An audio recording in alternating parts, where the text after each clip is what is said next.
Welcome back, dear listeners, to the next episode of Grimlore, the lore podcast for all your Warhammer Fantasy and Age of Sigmar needs. Hello again, everyone. This is your Dwarven host and temporary bartender, Gerald, and I am with my co-host and friend, Rey, the Elven Bard. He's going to teach me about the wonderful world of Warhammer Fantasy. How you doing there? I'm doing pretty good, and I'm kind of happy that we're out of Age of Sigmar, which is an improvement, to say the least. You got that right, man. I never thought I'd be so indifferent, hyped, and raging all at the same time. Oh, it gets worse. Wait till I go over the end times. Oh, no. Let's save that for, our final episode. How about that? I wasn't even including it as an episode option, but... Darn it. I gave you the idea. Well, I shall hang my head in shame and commit myself to penance. Which is continuing to serve drinks.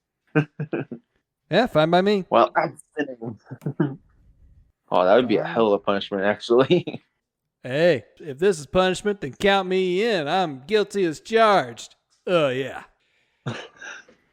Speaking of the tavern, though, there seems to be someone else who's joining us at our lovely tavern bar abode.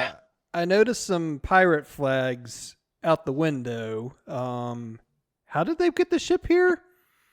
Must be one of our other doors. Okay, then. Well. Wait a second. Hey, I know that guy. He has elf ears. Clearly, he's my friend. All elves know each other, you know? Oh, shit, another one. Never mind. I don't know this guy. Oh, well, he's a pointy-eared elf, all right, but oh my, he's got a glorious beard. Okay. Well, seems I've made it here. Our mooring fee's always this expensive. 200 gold for a day? That is an entire Corsair's salary for a month. Well, I've invited the Count's daughter as a guest of honor aboard my Black Ark, until I can perhaps get a rebate. This is a quaint place you have here. Well, thanks. I had the Skaven build it themselves. Yes. Lovely. No doubt you have already heard of me, but as introductions are of course in order, I am the venerable Admiral Scalecock. It is your pleasure to make my acquaintance. Yes, I am familiar with the great cock lineage that you no doubt descend from. Are they as grand as they always are? Well, with a beard as glorious as his, it is definitely my pleasure to meet it. Well, I see a twin soul in that regard in front of me, even if I have to look down slightly. Hey. I resent that remark. I resemble that remark. That's great. Happy to see another of the Assyrian's children in the tavern and part of our little growing community. Oh, well, I mean, when one sends out such invites, do you not expect them to be answered? I mean, he does have a point. Yeah, he's got a point there. As long as you don't bring any plagues or not, and as long as you're not a very huggy Nurgle demon, I think we'll be okay. We don't want any more Skaven bouncers that drop dead or bartenders. My ship is the Carrion Tide. It does not bring any disease with it, just a surprising amount of blood. Anyway, Yeah. I love this. Anything close to Malekith is excellent, as he's definitely one of the pinnacle and prolific elven individuals in history, and one of the movers and shakers of elven society as in whole. I think he speaks to an Aryan as the perfect heir to the Phoenix Throne. Don't you agree, fellow elven compatriots? I'm glad he's one of you Malekith's think of it guys? that way. Are you associated with Malekith? I do a bit of here and there. I make sure to pay tithe to Malekith, though we generally exist at arm's length. I Well, try to stay as far away from Grond as elvenly possible. Well, hot damn, he's like the only elf I respect. Other than Rayway, of course. Just You don't throw that out respect there. me. As to Okay, your you're point right. with Malekith, I'm glad you see it as that. However, if only Assyrians saw it the same way, maybe there'd Yeah. be a lot less torture in Nagaroth. I mean, Assyrian has strange ways of testing individuals and bringing out the best and worst in them. So was the whole crispy thing the best or the worst? Well, given the fact that Marathi is both his mom and lover, I think it might have been the best. I think I just threw up some of my ale. Oh, you know what? I actually heard a slave tell a joke. Oh, sorry, unpaid intern tell a joke, which got him summarily reprimanded for such things. It went along Permanently the lines retired. of, yes, exactly, retired. But the joke went something like this. Malekith had scheduled a meeting with his mother, his lover, and his tutor at a local tavern. He arrives at the appointed time, walks in, and sits down at the table. He looks to the person in front of him. Ah, hello, Marathi. I hate that. I despise this joke. You despise it because this happened Yes. in our tavern. Yes, I'm certain that many Druki share the similar opinion to you.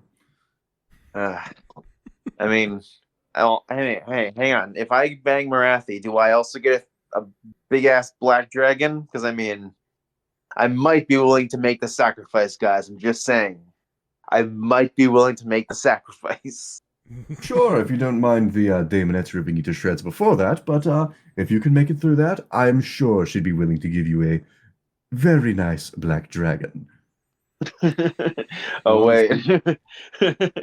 I think you'd be far better off, I don't know, petitioning Rakarth for such things. He's known for grabbing all manner of beasts. That's actually a good point. Yeah, it's okay. I was always more of a cafe guy myself. I think I'll visit his. I think I'll visit one of the dragons over there. But before we go visit female dragons who are way too attractive for any right being, and dami mommies who take the word black dragon to mean a object that they place onto their bodies, we're gonna cover something else. I swear, once an episode, we always have to bring some kind of Slanesh and just like crazy going on in here, and then just all yes and oh my gosh. Oh, Groomby, please help me. I see Cheryl like in the back rubbing a medallion. Sweet Vayala, forgive me for I have fallen for the likes of an Eldar maiden. What? I mean, you wouldn't be the first. So, are we ready for today's topic? Ooh, yes. And pray tell, what might that be, kindred? All right. Well, before we begin, we have to do the 1 minute recap on Gerald's end, and I think we've had enough Elven talk for at least a good 30 seconds. People have heard the Elven voice a little too much, so we'll give them a good 30-second break where they can hear Gerald, and then an extra 30 seconds to continue hearing his lovely voice. Are you patronizing me? Oh no! I'm being legitimate. I've seen that message about your voice. I disagree. I think it's fabulous. That was the nicest thing you've ever said about me. I feel a little dwarf tear coming out of my eye. Get back up in there. Well, I've said a lot of great things about you, but it's the only good thing I've said to your face. So you do love me. Well, obviously. All right. Regardless, back to the recap. Recap in 3, 2, 1, go. So the past couple of episodes, we were talking about the Lizardmen. The part 1 was basically about their formation by the old ones as like muscle, because you have the lizardmen, you have the skinks, and you have the slan. They served as advisors and warriors for the old ones to basically wipe out apex predators. Blah, blah, blah, blah. A lot of stuff happens. They fight Skaven. Sotek is green and great. Big snake guy. Anyways, so then comes the end times, and all the lizardmen get wiped out. But they actually didn't, because their pyramids are now spaceships for some strange, stupid reason. So they go up into space, where the ageless, immortal lizardmen die of old age. What? Anyways, slans are still around, so they rebirthed the lizardmen into the Seraphon because GW was looking for an excuse to trademark some names. They meet up with their crying has led them to meet up with Dracothian, and now they're in Age of Sigmar. And mic drop. Yeah, I love that writing. I love the part where the immortals died of old age. Yeah, good. Just because plot reasons. Why, GW? Why? Yeah. Oh, my mouth is really dry. All that warp stone, you know. Okay, so you ready for this episode? Yes. Sure. I do believe so. You have any idea how difficult it was for me to actively avoid the Patreon poll that you put up? Yeah, I know. I'm pretty proud of it, actually. I'm also going to put this out. This is to Flub specifically. Flub, the rat voted wrong. Get him. Swordsman, attack! But he's our bouncer. All right. We have to put out an ad for a replacement. It's okay. Flub can be our bouncer. Would you like, on my way out, you could tie him to the hull? I hear keel hauling is a very popular form of message sending nowadays. I mean, with the Skaven, I wouldn't be fucking surprised. We will give you the 5 worst performing Skaven bouncers, and then you can have your way with them. How about that? My way, perhaps not, but I will absolutely take them aboard. I am more than welcoming to anyone aboard my decks willing to come aboard, and those who aren't. You see, he says in parentheses. You see, Exo, there are some people who were welcoming to Skaven, not just us. Wink, wink. All right. So I'm going to start with a quote, because this quote goes hard. This quote goes so hard. And I'm pretty sure once I say it, Gerald will understand what this episode is going to be about. You better do it in your Bricky voice. If we're gonna rip off Bricky at this point, just go ahead and do the quote. I don't even know Bricky's voice. I'm gonna be totally honest. I don't even know his voice. I've listened to him for like 2 years and I still don't fucking know his voice. It's okay. I don't either. It's Bricky impersonation. I don't fucking know. Please don't sue us, Adric. No, we actually love you. We love you, Adric. Please guest for us. Oh, that'd be really awesome. Yes. Sorry. Sidetracked. The first We're of many. great at this. All right. You ready for this quote? Go for it. Simple, fast, to the point. Cetra does not serve. Cetra rules. Are we talking about Tomb Kings? We're going to be talking about the Tomb Kings of Nehekara. Heck yeah! As I titled the poll, it's all one giant pyramid measuring contest. Lovely. Oh man! I mean, when it comes to Nagash, it's literally a pyramid measuring contest. I mean, it's not like they have something else to measure, so it has to be something. I'm just hyped we're talking about the OG Necrons. Oh man, relearning about the Tomb Kings, because I think what was the first faction? I think Empire was the first faction I ever learned about when I first got into it. But then I got into I think the Kings got my attention because they're, spooky, scary skeletons. But, as I relearned about them and I learned, just what they are, I started to relearn. Oh wow, GW really has no originality. They literally just copied themselves. I remember that I believe complaint in our the- messages. I believe the ancient saying goes, "If it is not broken, do not fix it." Yes, but in this case, GW decided to strip steal from themselves Is it after really? they killed themselves. They shot themselves in the leg, cut off the leg, and then use that same leg to repair themselves and keep walking. Sounds like a good Tomb King to me. So, So that's why Tomb you Kings, wanted to ask Jack if he wanted to come on. yes, I wanted Jack on because I needed his lovely Australian accent. Also, Australia. There's no Australia in fantasy, is there? There's only the Southlands. Sad. I Is mean, that really what good it's because called? Imagine what Australia of the world Warhammer Fantasy World would have been. Oh, Isn't dear. that just the Chaos Wastes? Oh, you know what? That's a good point. That's a good point. Welcome to the touristy section of the Chaos Wastes. G'day, mate. I'm going to be your tour guide there. Oh, I'm sad now.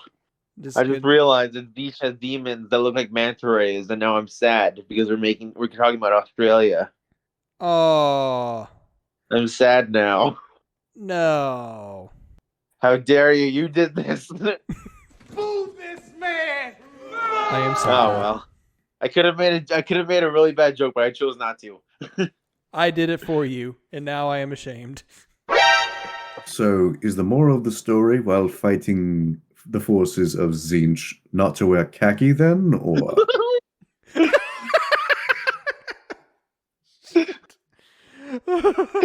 Fucking dying. Oh, man. Oh my god. Oh, okay. Okay. Oh, I don't want to keep these jokes going because I'm gonna hurt myself and make people mad. Okay. Tomb Kings. Here we go. Oh. Okay, I'm good. I'm a good person. I'm a good person. I'm not gonna make jokes. Okay. If you have to remind yourself you're a good person, are you? Absolutely. I remind myself every day. I remind myself every day when I'm torturing the slaves. No. mean, Every unpaid morning, I'm woken up by the pack of harpies ripping apart.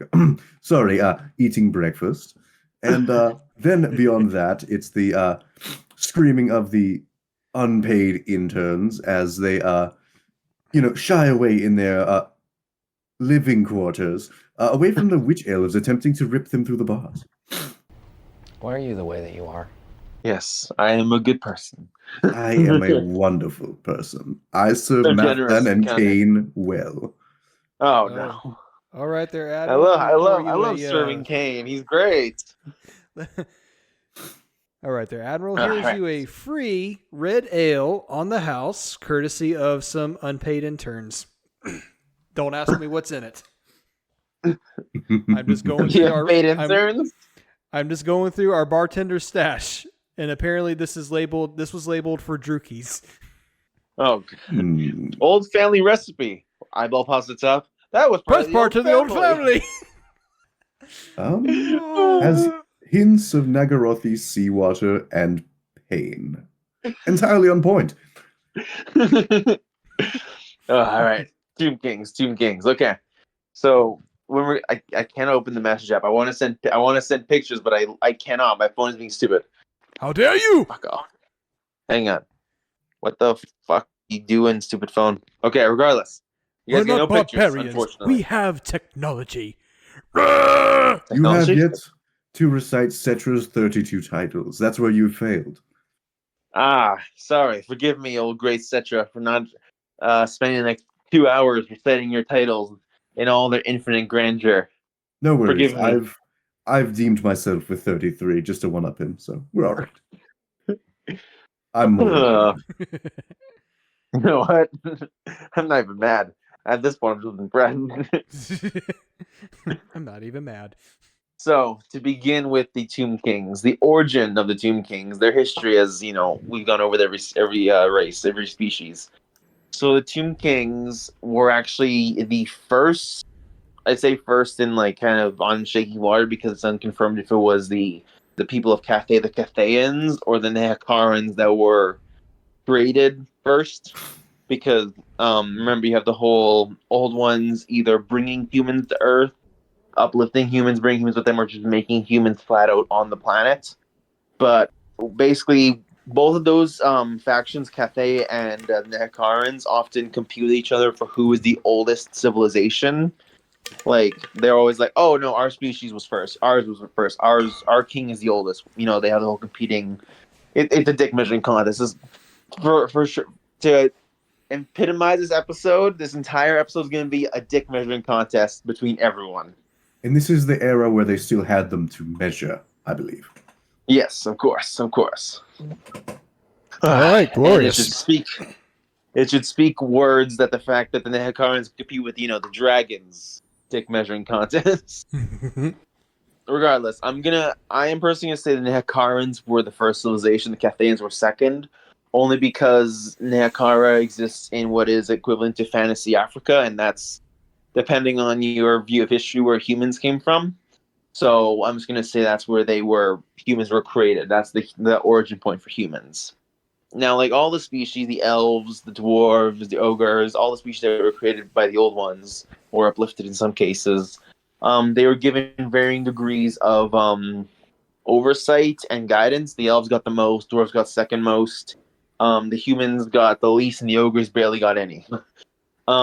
And what happens is that as the old ones get more involved in the species development, they typically get less influenced by their gods.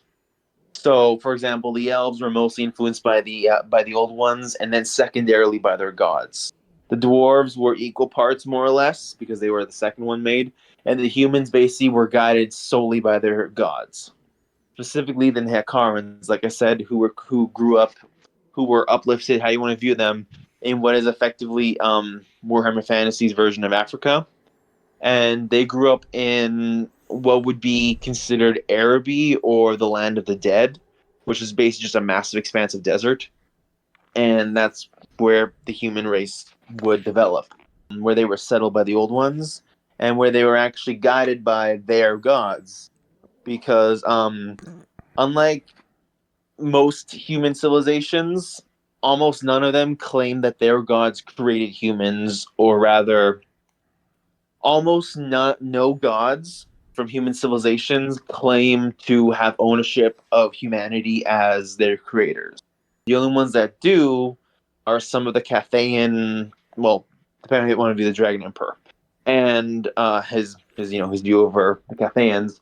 But the Nehekarans specifically, they claim to be the creators, the guiders, the gods of the human race. So wait, so for my clarification, the Nehekarans claim to be that, correct?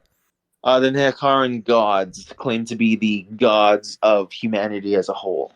Okay. Yeah. Like, for example, Sigmar, he's a god, but he doesn't claim to be the creator of humans, because he knows he's not. Even Ulrich doesn't claim to be the creator of humans. But the Nehekaran gods do claim to be the creators of humans. Okay, that makes sense. I'm not Because- sure how much you can trust a god with an animal's head.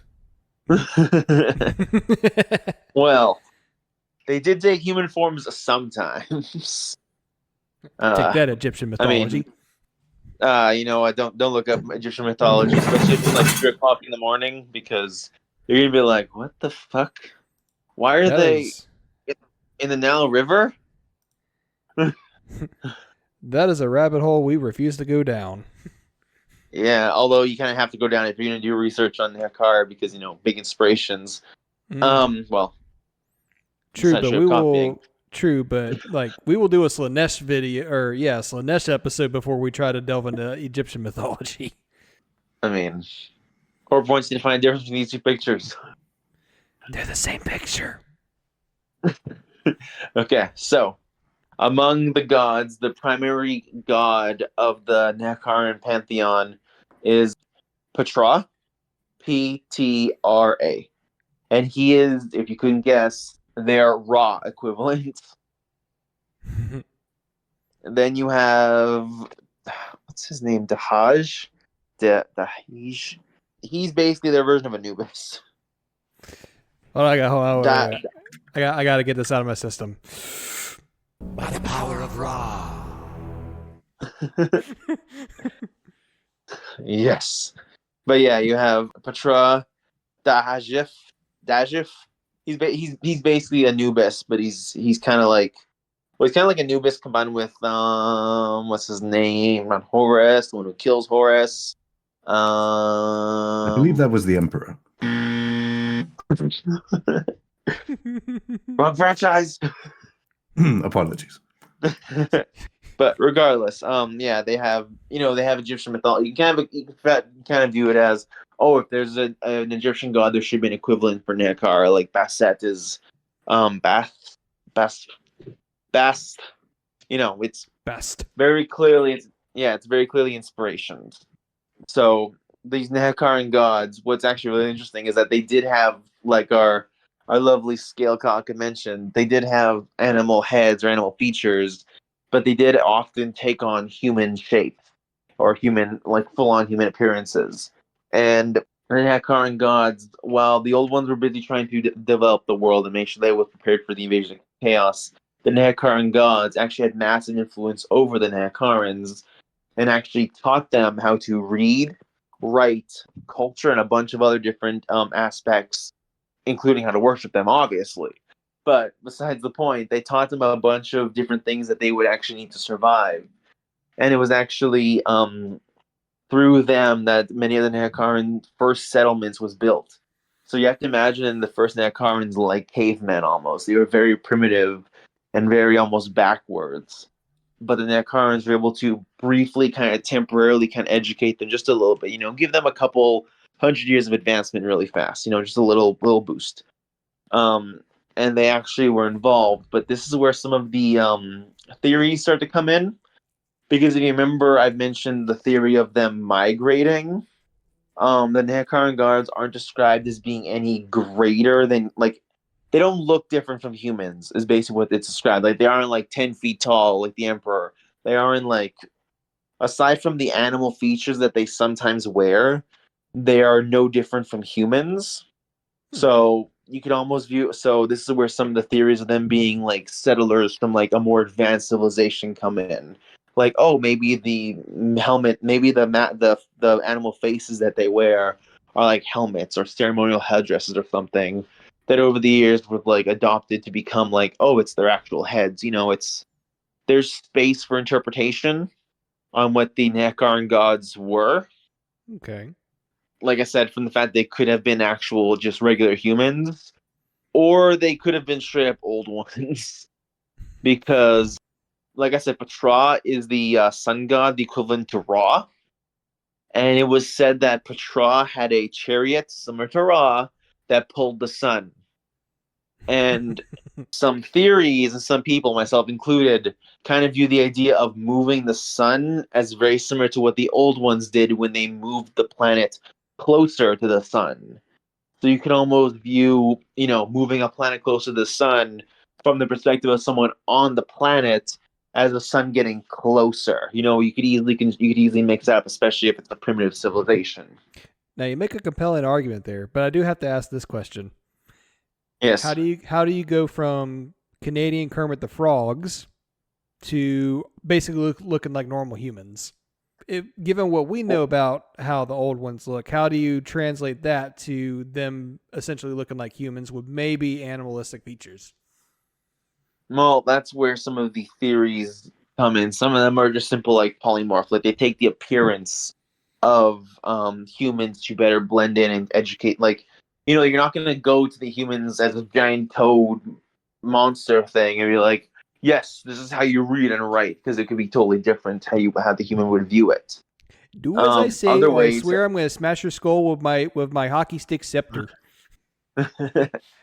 Others actually view it as, this one I don't like. This is one of the theories I don't like. That the old ones were just humans.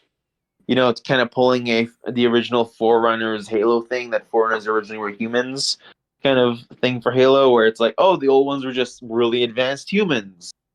That one I'm not the biggest fan of, because it doesn't make sense why they made the lizard men. Yeah, and the Forerunner thing is, well, we'll cover that when we get to the Halo stuff. But anyways. Yeah. But yeah, so overall, those are the theories. I kind of like the idea that humans just kind of mistaked some of the old ones as their gods, because I still like the idea that the gods were settlers from another world, but that humans just kind of combined the two or conflated the two. That makes a lot more Because sense humans to are me. dumb.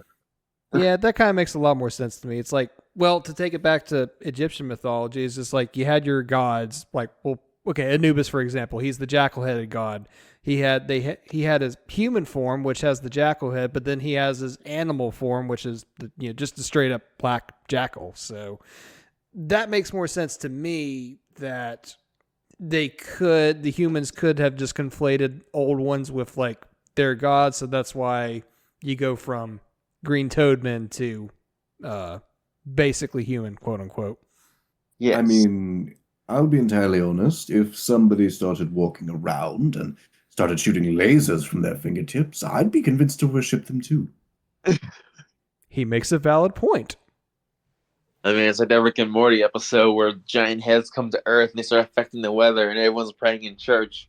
And there's that one guy who's like, you know what? I am not praying to a god who's not going to answer me. I'm gonna go on my knees outside and pray to the giant heads that's controlling the weather. Peace out. And he just walks out of church. Show me what you got. And it's just like, he makes compelling points. Like, if we pray to that, at least we're going to get an answer, right? And that's how chaos works. I mean, chaos is coming up actually right away. Oh, he's Yes, always here to ruin the party. especially with a aspect on worship like that. Yes. So to do a little bit more, just kind of set dressing, to kind of just set the scene. One of the main principal features of Nehekara, of the Nehekaran Desert, was, well, it's called the river. It used to be called the River Vitae, but it was later renamed the River Mortis. I'll let you guys ponder on that for like a good minute on why a river called Vitae suddenly changed its name to Mortis, and I have a pretty good idea. yes, luckily it doesn't happen right away. Lack of tourism. I mean, I believe it. This place used to be so popular and beautiful, and now it's full of tourists who are wearing our culture as merchandise. I love this. I have plenty of Nehekaran artifacts in my hold. I like them quite a bit. Fine. As long as it's not a funny hat, I don't care. All right, so the River Vitae was based in the Nile. But again, this is Warhammer Fantasy, so the planet's bigger than Earth. So imagine if the Nile River was twice as long, twice as thick, and twice as deep. And I know exactly what I was fucking saying. You did that on purpose, didn't you, Ray? Oh, 100%. I was fucking laying in bed last night thinking about this exact line. I am fucking hilarious. He made in it. bed thinking about how deep it is. Shame on you. Everyone laugh. He made it funny. Well, now it's not funny when you say it is. But yes, the River Vitae, this beautiful river of, it was a lifeblood of Nehekaran culture, and people, you'd use it to ferry travelers. The gods would walk across it. It was the whole, typical Egyptian mythology history kind of thing going on until chaos arrived, because like I said before, numerous times before, chaos gates were on the planet, not chaos gates, warp gates are on the poles of the planet, until chaos decided to invade from the north and south poles and began invading everything.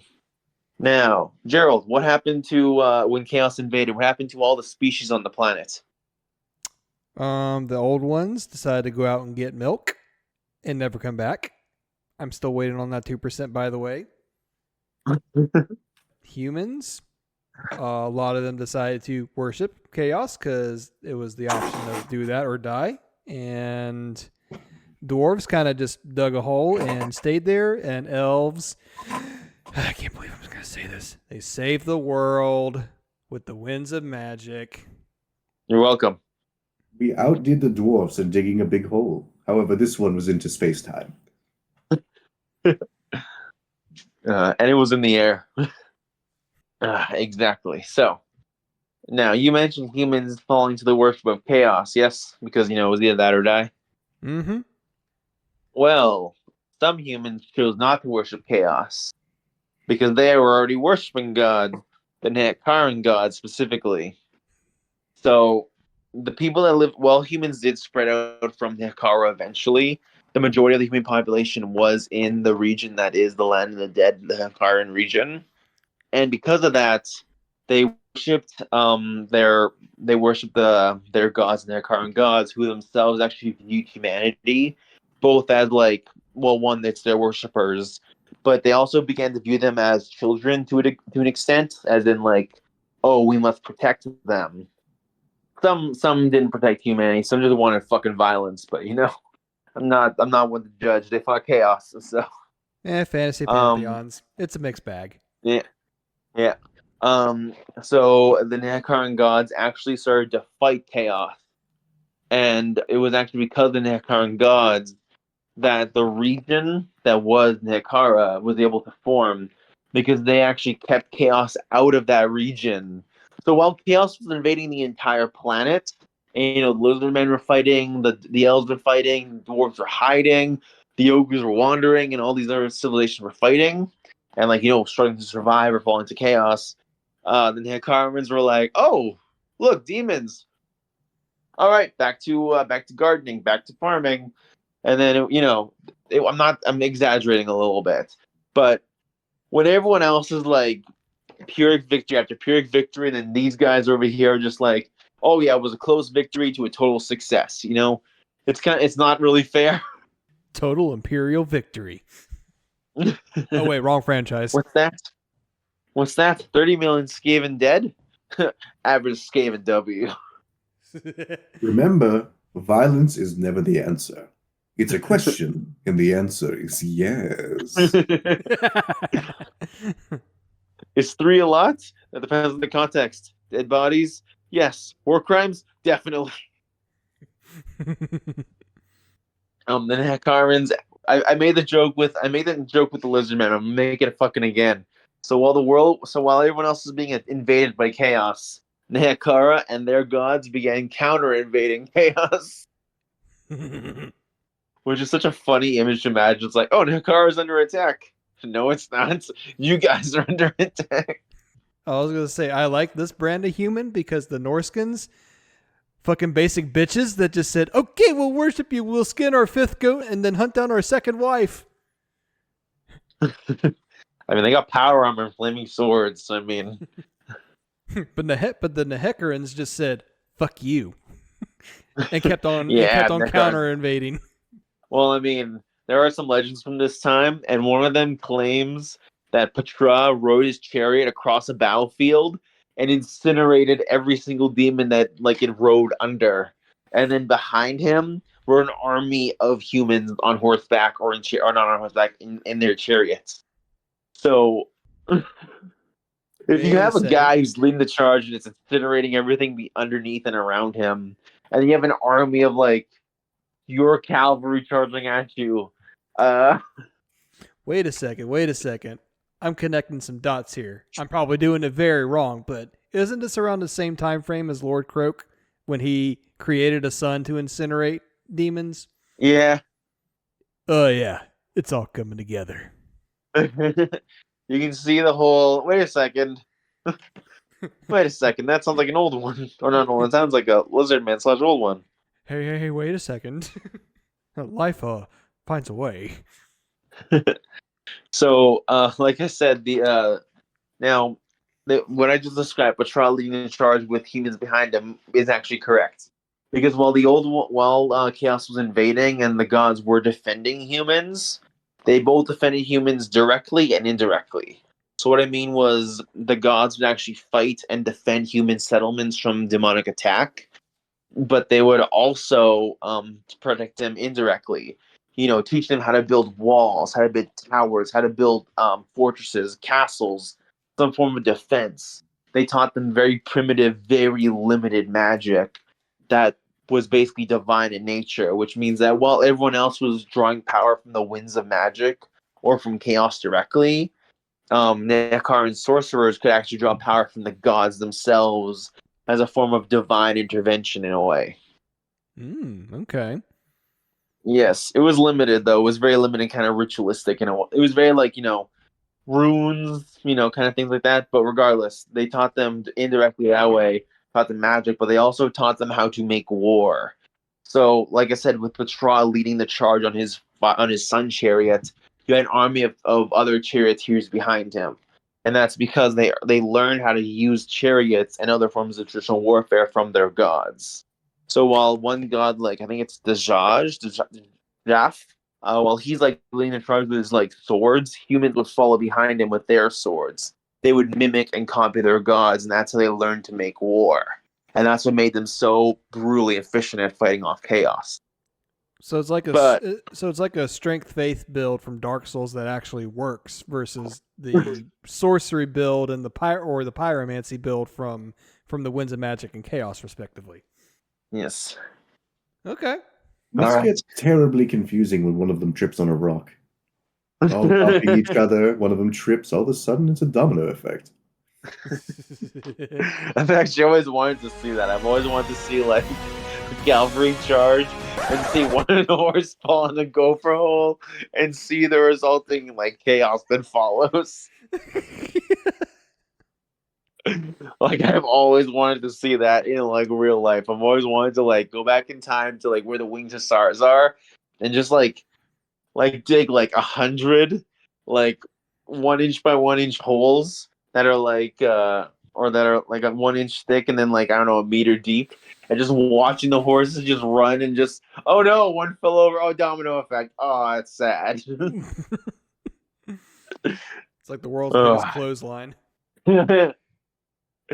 All right, so do that when Gandalf and the Rohirrim are charging to defend fuck, which one are they which one are they defending again? Helm's Deep? Whatever the fourth and second movie is. Yeah, Helm's Deep. Yeah, Helm's Deep. One of the orcs digs a hole beforehand, so as Gandalf's charging, he just fucking face plants with his horse. The first men to reach over castle walls without a catapult. Who'd have thunk all it took was a bunch of dead bodies? I mean, no matter what, you can always use bodies to climb to the top. So, I've mentioned before, the elves managed to save the world with, thanks to Lord Croak, holding the line, burning himself alive. So when chaos receded, the Nehekaran gods remained around, and they would actually continue to lead humanity after. But what's super funny is that while everyone else was, like recovering from World War One, or rather, better analogy. While everyone else was recovering from World War II, the Nehekarans were already in the 1950s. All right, so they had a leg up already. Yeah. Vacuum tubes and a fear of communism. Understood.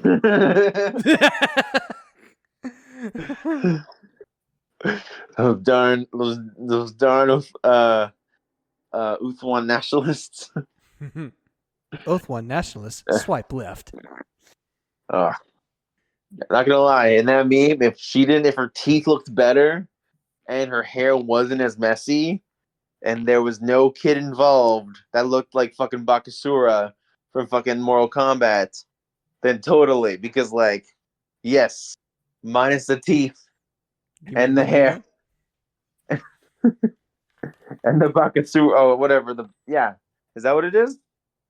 Melina is the female, but you're talking about Baraka. Yeah. You mean the Rakatans? Right, those dudes. I was thinking of fucking No. Rakatans is Star Wars. Tarkatans. There we go. That same difference. They all sound the same. They all can work on a black ship at the end of the day. Exactly. You're starting to understand. I may be an Uthwan nationalist, but over here we got Negaroth nationalist. I'm just a dwarf serving drinks. Don't mind me. Remember, the ocean counts as international waters, therefore no laws apply. I mean, he's not wrong. That's what I'm still. All right. So, like I said, Nehekara, they make it through this, and for the next couple centuries, their gods slowly disappear. How? It's never said. Did they go out to get milk too? I don't know, probably. No, not milk. Smokes. Are you kidding? They wouldn't belittle themselves with milk. They're looking for the best elven pipeweed. So this eventually led without their gods, interventions, or without their gods being, I don't want to say interventions. Their gods just weren't present in their everyday. Like, the gods didn't walk among them anymore. They stopped walking among them. And this actually eventually led to the civilization of Nehekara slowly becoming divided. And eventually what was a united grand civilization slowly started to separate. Cities started to branch off. It was never like, oh, I'm seceding. It was more like, oh, I'm becoming more and more independent until eventually I'm kind of not talking to you as much as I used to, and then I'm not talking to you at all. And this was one city, two cities, three. It happened over time, over centuries, over, I think it was thousands of years actually. And then But the they next thing you eventually know, kind of they're broke. throwing tea into a harbor. Well, it wasn't tea. It was more like bodies. It tastes pretty similar if you brew it right. Water's water. Yeah, like I said, they all eventually kind of became divided, but they were still unified. They were basically the Empire of Man, but better held together. And while each of these city states were divided, they did wage war against each other. None of them none of them were willing to like go to full out war. There was battles and skirmishes, but there was never like, oh, my city state's attacking your city state. All the battles were kind of off centered, kind of not official. And the reason why was because while they were all divided, they all respected and kind of cowered before the city of Kemri, which was the capital of Nehekara. And the reason why it was a capital was because it was where the gods were and it had the biggest armies. And the biggest pyramid. Ah, yes, but that didn't happen yet. Okay. And if anything, the pyramid was kind of trivial given the fact that it was made out of only the purest, cleanest white marble, not pure gold or warp stone. There's a Mr. Clean joke in there somewhere.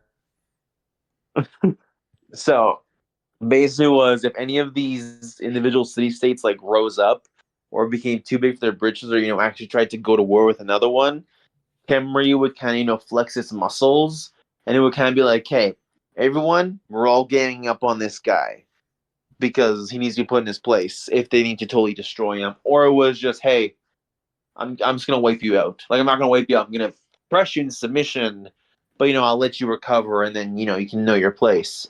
But if you're not going to listen to Kemri and the Pharaoh who not Pharaoh, they're not called pharaohs. That's too real world. They wouldn't call him something real. No, they would call him something stupid like Lich Priest. I'm joking. Lich Priest is actually really cool. This priest actually does sound kind of cool. Yeah, it's really fun cool. You had me worried it was going to be some kind of corny knockoff that would have led to the Necron Pharaons. But I'm glad you didn't. No. This was the time when GW had creativity. 10,000 cans of silver spray paint later. It will bask in the glory of all that is chrome. I mean, they are the user of paint. Okay, so the city states were all divided. They were kind of separated. Things were kind of They weren't great until the guy who had the biggest, the girthiest, the most massive hat walked onto scene. And his name was Cetra, baby. The man, the myth, the legend. Oh, hang on. Give me 2 seconds. Give me 2 seconds, okay? Just let me all right. So, correction. He is not the man, the myth, the legend. How dare you? He is the imperishable, the high king, the Kimraka, the great king of Nehekara, the king of kings, the opener of the way, the wielder of the divine flame, the punisher of nomads, the great unifier, the commander of the golden legion, sacred of appearance, bringer of light, father of hawks, builder of cities, protector of the two worlds, keeper of the hours, chosen of Ptra, high High Steward of the Horizon, Sailor of the Great Vitae, Sentinel of the Two Realms, the Undisputed, Begetter of the Beget, Scour of the Faithless, Carrion Feeder, the First of the Eternal Way, Raider of the Sacred Chariot, Vanquisher of Vermin, Champion of Death, Mighty Lion of the Infinite Desert, Emperor of the Shifting Sands, He who holds the scepter, Great Hawk of the Heavens, Arch Sultan of Alatan, Waker of Hero Titan, Monarch of the Sky. Oh god, it keeps going. Majestic Emperor of the Shifting Sands, Champion of the Desert Gods, Breaker of the Ogre Clans, Builder of the Great Pyramid, Terror of the Living, Master of the Never-Ending Horizon. You know what? I'm done. I can't keep this up. And for all those titles, still doesn't have an Albion alias. Oh god. I mean, he actually might be an AOS. There's a Stormcast. I can't remember what it's called. Satros. Something Cannot- like Cetra, but it's not Cetra. It cannot be him because Cetra does not serve. Cetra does not serve. Well, oh, sorry, I kind of dozed off there when you're naming his titles. Anyways, he does not And serve. he He would does have been not serve. slaughtered. Oh, you better believe that's a pattern. Everyone has to be present when Cetra's titles are being spoken, and if you make a mistake or you are not present or awake to hear it, you will instantly be killed. I'm already a And then head you will shorter start than I need over. to be. So Cetra, when he was born, he was great. Well, I mean, he was kind of great. He wasn't the greatest yet. He was still a child. Until he became a man. A man's There's- man. A man's man. A real man's man. Does he come in so with a fucking Cetra, steel chair? Cetra was born at a very young age.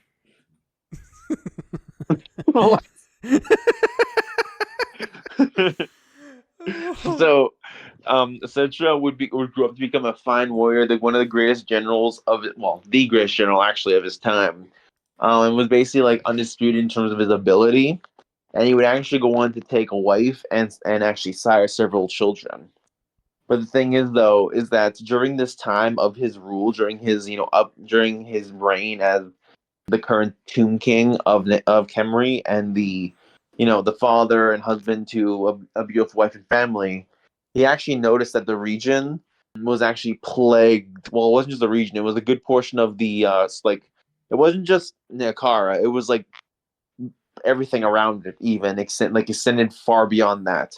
Was full of plagues, droughts, extreme shifts in weather. Like it could be you could have floods followed by intense droughts. You could have plagues, famines. You could have all these horrible things that were happening, and obviously they weren't like one after another.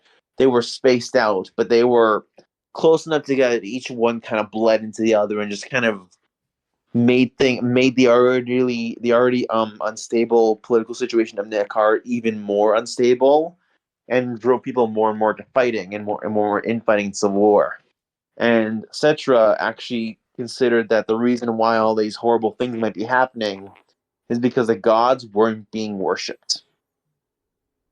And that was because Cetra started to notice that everyone, because he was super devoted to the cult of Nehekara. And he actually started to notice that over time, what he believed anyway, and this actually did happen, people stopped worshiping the gods out of devotion, and it simply became tradition. You didn't worship the gods because you believed in them. You worshiped them because it was just the way things were. It wasn't, you didn't actually believe in them. You didn't actually have faith in them. You just did it because everyone else did it for the last 100 years. There was no meaning behind it. There was nothing beyond that than just to do it. And Cetra realized that these people weren't devoted.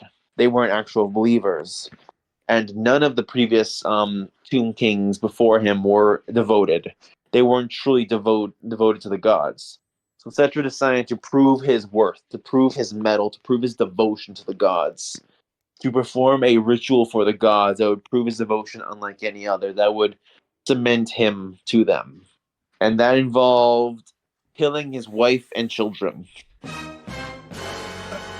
What? Yep, he sacrificed his wife and children. I think it was actually in the River Vitae itself. Okay. Now, you may be wondering, what? Yes? If my reaction was any indication, yes. Okay. Average Druki wedding. Average Druki. A Druki wedding with at least 6 murders is a dull affair. Quite. So, I've been to a few, actually. Some are even my own. I was Well, gonna say, I'm surprised you're still sometimes- standing. Sometimes the groom is still engaged in previous arrangements. I mean, the question answers itself. That's all I'm saying. Yeah, so Cetra sacrificing his wife and children, and the reason why was he killed the love of his life. His wife wasn't just like, oh, it's a polygamy. No, he loved her. So it was to kill the love of his life to prove to the gods that I am more devoted to you than I am the person I love the most. Okay, I mean, it tracks. It doesn't make sense, but it tracks. But why do you have to kill his kids, right? I mean, with that kind of logic. No heirs. He's going to prove his devotion by cementing that no one will succeed him, that his line stops at him. Basically, am so devoted to you that no one should carry my name, that no one should continue, that my line should end with me, the most devoted of my line, of my family line. Does it establish like how many kids he has sired at this point? I think it was 3, 4. It was a decent amount, I think. Oh, rookie numbers. I mean, yeah, I mean, when you look at rookie numbers. when you look at Ramesses the First, for 100 kids. Come on. Of Genghis Khan. Or Genghis Khan. Oh Lord. Well, he only had one wife. Come on now, don't put that much strain on the poor woman. Oh yeah, you're right. You only had one wife. That's right. We can't. Right, you only had one wife. Right. Sorry. You can't have kids if you only have. You can't have that many kids if you have one wife. Right. Takes time. That's fair. Takes time. I am not finding anything for how many kids he had. After this, 0. Question Well, answered. I guess it's all a Now- moot point now. However, I should mention after he killed his wife and kids, the river Vitae flooded. Like it instantly flooded. Like the water rose noticeably, and the plagues ended. The droughts obviously ended because of the flood, and the famine actually, and because of the floods, the famine stopped. Because if you guys know about Egyptian history, you know that when the Nile floods, it's a surplus of food, of growth, and life. So, the Nehekaran gods, they're thankful, etc. Obviously, to further cement this, once his city-state, once Khemri grew because of the river Vitae flooding and all the growth, and Setra himself proving his devotion, he actually expanded the military even great. Like Khemri's military was already the biggest out of all the city-states. It enormously exploded with Setra, becoming in charge of it and militarizing it to a fucking T. Like, while Setra is an Egyptian pharaoh, I'd say he's more inspired by Alexander the Great in what he did when it came to reorganizing the military of Khemri and of the Nehekara. And similar to Alexander the Great, to prove himself, he actually began going to each of the city-states and demanding subjugation or tribute or, alliance. And even those that were already loyal, the ones that, were the troublemakers, he still went to them with his full army to, make sure they were loyal and to make sure that they offered tribute and especially added their soldiers to his ranks. To be fair to the Alexander the Great comparison, he did conquer Egypt and set up a dynasty that led up to Cleopatra, so it still kind of counts. Yes. So this is what Setra began conquering each of the city-states. He was basically making sure they were all in line. And once they were all fully unified, that's when Setra had his own little great crusade going on. Now, remember I said Alexander the Great, was a good comparison? How More much like an Alexander of the Swell, but okay. how much land did Alexander the Great conquer technically? Okay, Are we You got- talking in ancient world terms or like real world terms? Well, in ancient world terms. He had effectively conquered the known world at that point, according to the historians, which was like Okay. Greece, Egypt, and the Middle East up until like India. Okay. Now, how much land do you think Cetra conquered? Yes. Apparently, well, not apparently. Cetra's name was known as far as halfway across the world. That's a lot of land. And remember, twice the size of Earth. That's what I'm saying. That's a lot of land. It's also implied that the reason humans are in the old world, Europe, is because those were people from Cetra's invasions going upwards. That he actually established the first colonies in Lustria. You know where the lizard men are? How did the lizardmen let that go?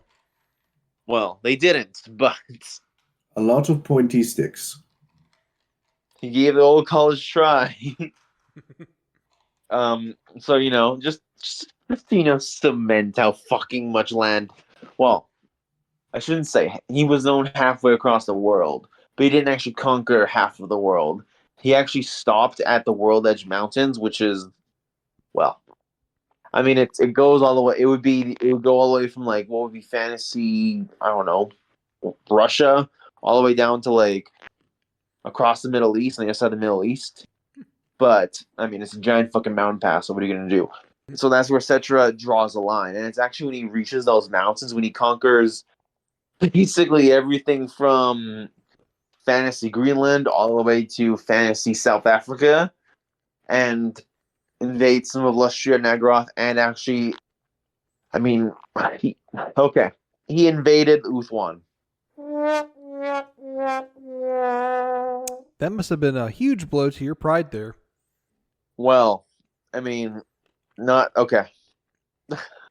Oh God, okay, remember how I said the elves and the dwarves had a small little campaign of genocide against the humans? Yes, Because we did. chaos and shit. Yes, we did. Good times they were. Nehekara was the only ones they couldn't genocide because you of how did mention skilled. that. Yeah, so their armies, the combined armies of dwarves and elves, couldn't stop Cetra's. For a bunch of weak little humans, that's impressive. Yeah, he didn't claim anything with one. He attacked it and invaded, but he never settled it. But I mean, still fucking attacked Uthwan. Can you blame him for not staying? I can't. Well, Malekith left. He went there and he realized, oh wait, this is a giant donut. I don't want this land. Oh, wait a second. Elves live here. No, thank you. I mean, he did also fuck up some of the dwarves, but I think he was the only one who actually didn't give the dwarves the warp effect, actually, because he actually didn't wipe them out and do an insane amount of damage to them. He just fought them when they fought him. So you can't build 1,000-foot tall statues inside of a cave. Yes, exactly. Cetra wouldn't allow his beautiful statues to be hidden underground of all places. That deserves an execution. Oh, you better believe that's a paddling. Exactly. Now, you remember how I said he conquered all this land? He was, known and feared halfway across the world? Yes. Cetra was 40 years old when he did this. Well then. He was 40 and half the world feared him. That is not okay. Start them while they're young. All right. What's the opposite of a midlife crisis? Midlife triumph? I mean, he does actually have a midlife crisis when he reaches the World-Edge Mountains, because he climbs the top of them, which it isn't Fantasy's Himalayas that the giant Sky Titans were on, but he was still on some of the highest mountains in the world. And while he was up there, he actually looked to the other side of the mountains. So on the other side of the World-Edge Mountains, which would be Asia, like Fantasy Asia. And this is where the Alexander the Great parallel comes back in. He wept because he realized there was still so much more land to conquer. I was going to say, so it's like calling back to the Sigmar episode where he sees all this land and he just goes, pathetic. Kind of, yeah, but in this case, Cetra was more for his ego than Sigmar feeling pathetic for humanity.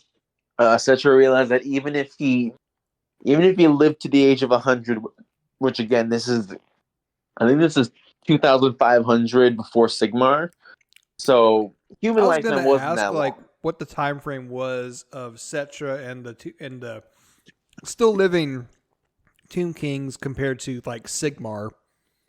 Yeah, it's 2,500 years before, so that would be like 5,000 years before the present day. Okay, that tracks. Yeah.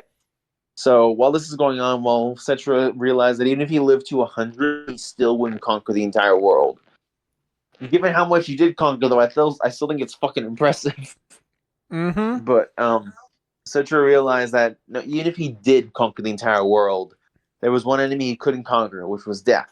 Again, Alexander the Great. And when he realized this, he wept because he realized, oh, like even if I conquer the entire planet, I will eventually die, and in 100 years from my death, no one will remember me. Spoilers.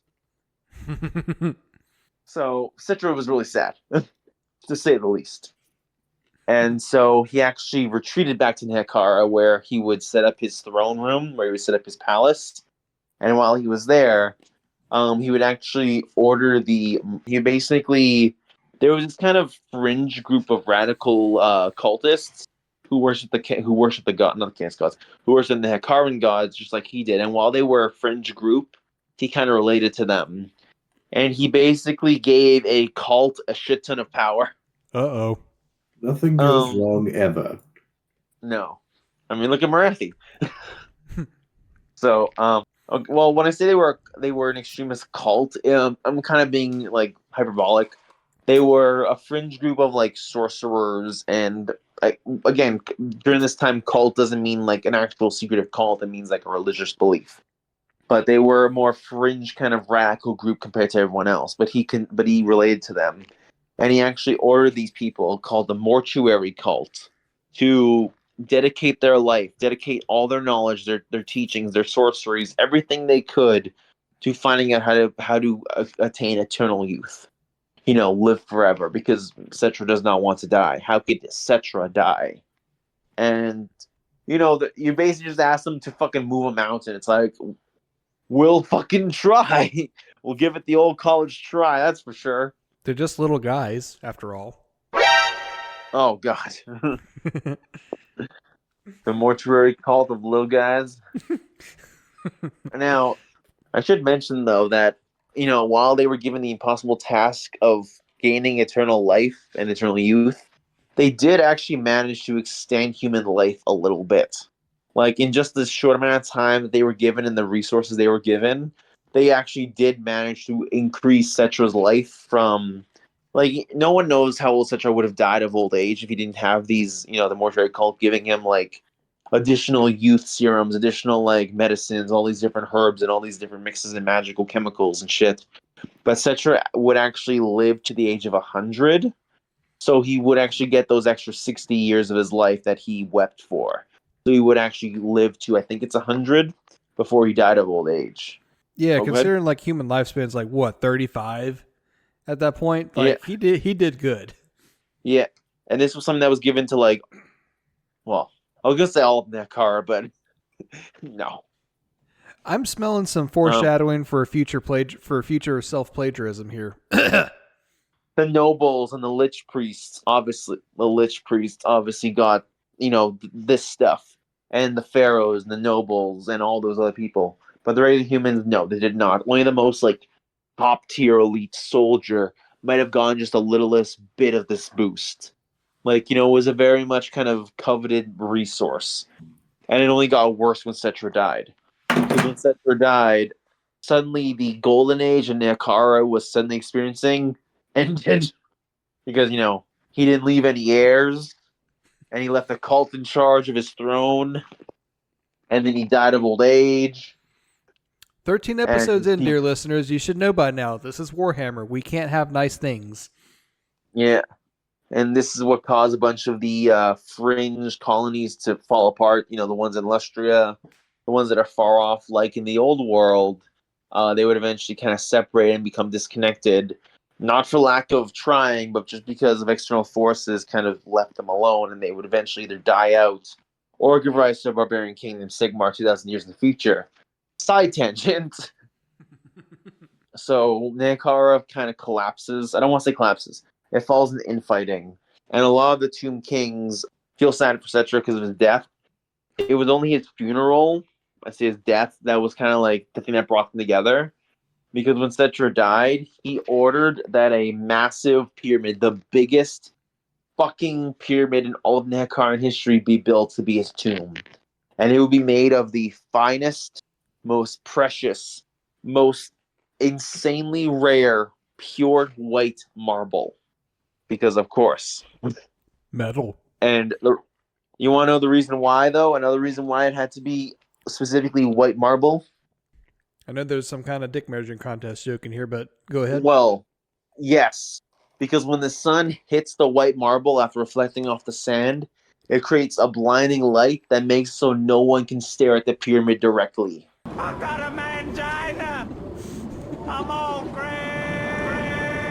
And that is the most petty thing ever, and I fucking love it. That must be a bitch to clean.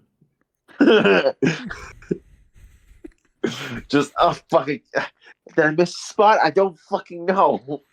Swing! Oh, my eyes! My leg! Bald. My eyes! My eyes! So, Cetra died, but here's the thing, though. While Cetra was a very cruel leader in his life, he was also a very generous and well-loved leader. To the point that his army, a good portion of like his main force, actually wanted to be buried in the tomb with him, to be sealed in there, to die alongside their leader, their king. This is striking me as what was that Chinese emperor? Qin, Emperor Qin, because that's the terracotta army. Yeah, very similar. I mean, it's identical. So he had himself buried inside the tomb with his most loyal followers. And again, because the mortuary cult are sorcerers, they actually bound inside every single like stone brick that was made in this pyramid. They bound with every single possible rune, every single possible ward, everything to make this pyramid basically the most magic proof thing ever. Like, again, enchantment on top of enchantment, on top of protective wards, everything. Everything was, like, his body mummified with the most sacred paper, what's it called?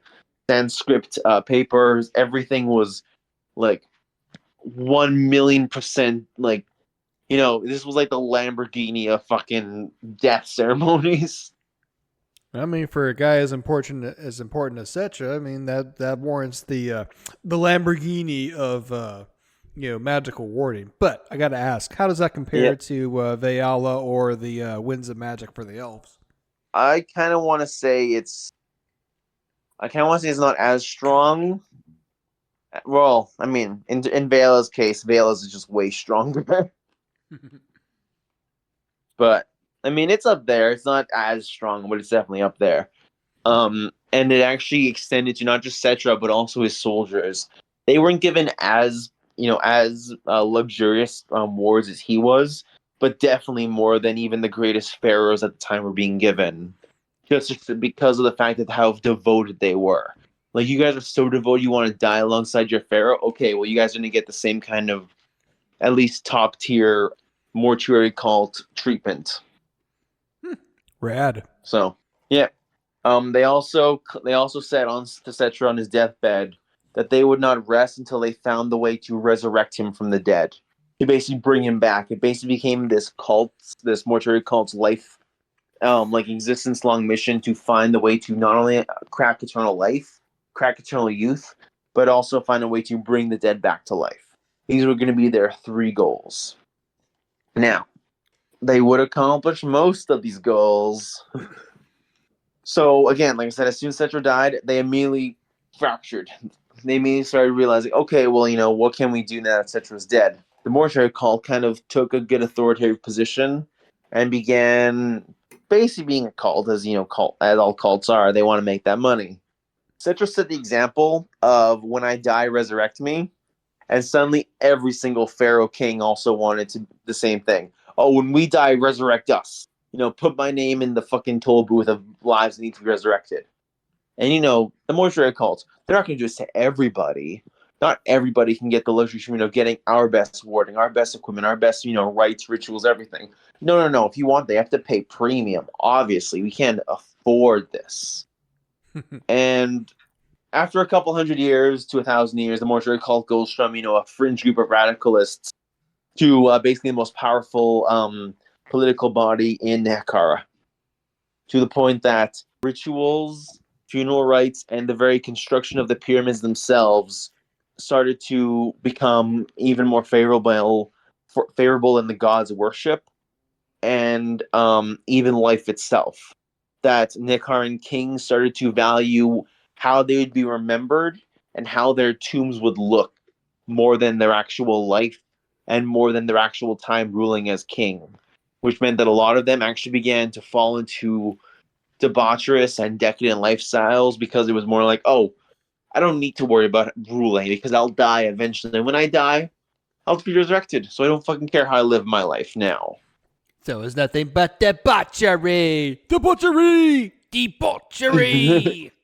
It wasn't insanely debaucherous. It was more just, higher degree of decadence than usual. And again, like Cetra, these guys demanded that their armies join them in death. So like Cetra, who had a willing host join him, these Tomb Kings would demand that their soldiers, their servants, all of them join them in burial because I am the king, I demand it. But no matter yes, Mr. how Pharaoh, hard I have a question. I did not see anything about joining in this self-entombment in the job description. Can I go home now? You're excused. Anyone else? No, we're good. I mean, it was basically that. So It was when did basically they have to start playing Tetris with all the bodies to make sure they all fit in the pyramid? Well, I think once Citrus set the example, none of them could reach it. So I mean, it's fine as long as they know how to stack the bodies. I think it'll be fine. I mean, they're just peasant bodies after all. I feel bad for whoever has to be the line piece. So, I said this before. Cetra had the biggest army, so even though the pharaohs tried to demand like the full of their armies join them in death, not all of their armies would join. Like, yeah, they would get some that would join them and some that would be forced. But no matter how hard every single one of these pharaohs tried, none of them could reach even close to how many soldiers were buried inside Cetra's tomb or come close to the amount of warding on their pyramids and on their own bodies that Cetra or his soldiers were given. So again, just to set a precedent. And of course, every single generation, the mortuary call would upscale, up price, increase the amount of money that would be demanded of the pharaohs, of all these respective, pharaoh kings. To the point that they started actually demanding people join them. And they actually started demanding that pharaohs offer up their children to the cult to, expand their ranks. It's only right. Because, honey, these resurrection spells don't pay for themselves, Yeah, right down to the point that they demanded the firstborn of every single pharaoh. And whenever the firstborn is born, that they take custody of that child. So, it was a cult. Or the Jedi Council. Or the Egyptian plagues. I'm pretty sure there was something about the firstborn children, Yeah. Yes. Firstborn, I think it's firstborn son, but regardless. So, the mortuary cult was very powerful at this time, given the fact that pharaohs would literally offer up their firstborn child, despite the fact that that child should be their heir to the mortuary cult, which not only meant that the mortuary cult expanded in size, but also in research capacity and ability, to the point that they actually discovered eternal life.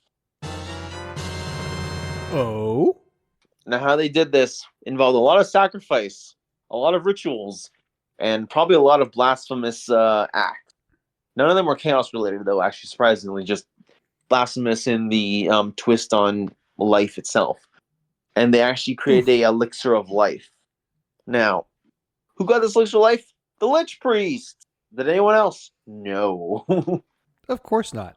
It's called a premium, sweetie. No, exactly. Now, notice how I said eternal life and not eternal youth.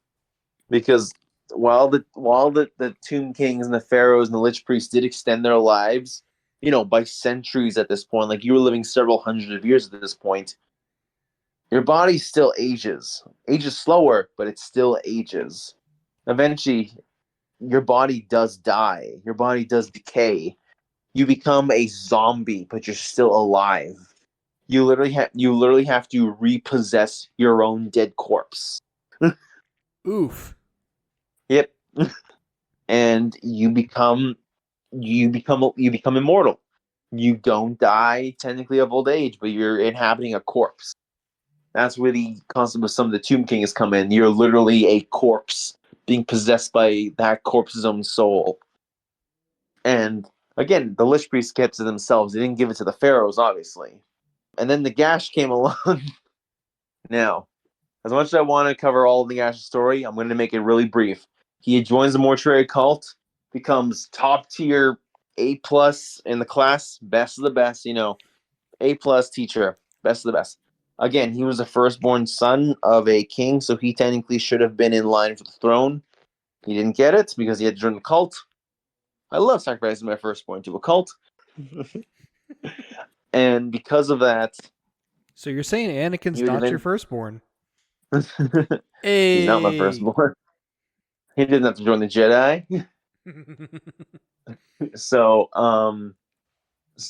as Nagash joined the mortuary call, he became a rising star and actually learned magic, and actually began to learn magic from some dark elves who actually got captured by Nehekara, because again, Nehekara was still a very powerful military force, military empire at this time.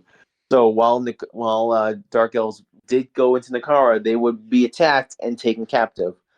From them, Nagash would learn magic.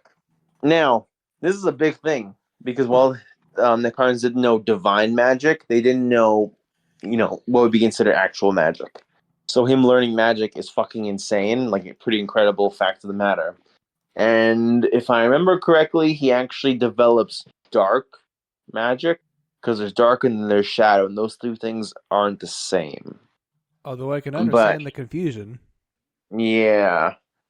I don't fully understand how the magic works for the darkness and shadows, or how that works for Olgu and the AOS, but I'm going to ignore that because I don't think that matters, and it's kind of stupid.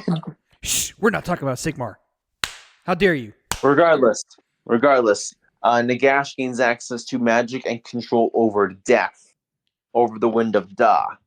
And what this does is it allows him to use necromancy to resurrect the dead, which he promptly immediately uses on the Dark Elves. Again, I'll cover Nagash's full story later on.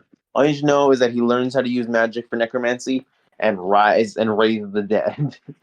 Now, Nagash does get defeated eventually. He would return after forming an alliance with some Skaven for some warpstone, and builds a giant warpstone pyramid, one that's just bigger than Cetra's.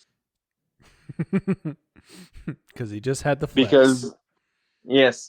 Also because Cetra's pyramid was kind of like Kazar that we mentioned in our very first episode, where it was just so fucking big that the amount of resources put into it could almost never be replicated on a similar scale, which meant that every single pyramid that followed for the next 1,000 years was always smaller than Cetra's. Nagash obviously couldn't allow that, and made one that was even bigger than Cetra's, which meant that it obviously required even more effort and labor, especially to build. And it was made out of pure warpstone, so again, chaos radiation. And then Cetra uses his magic to try to conquer the world. He fails because Skaven saved the world. And that was a loaded statement. That's a first. Yes, Exo, Skaven are cool. Calm down.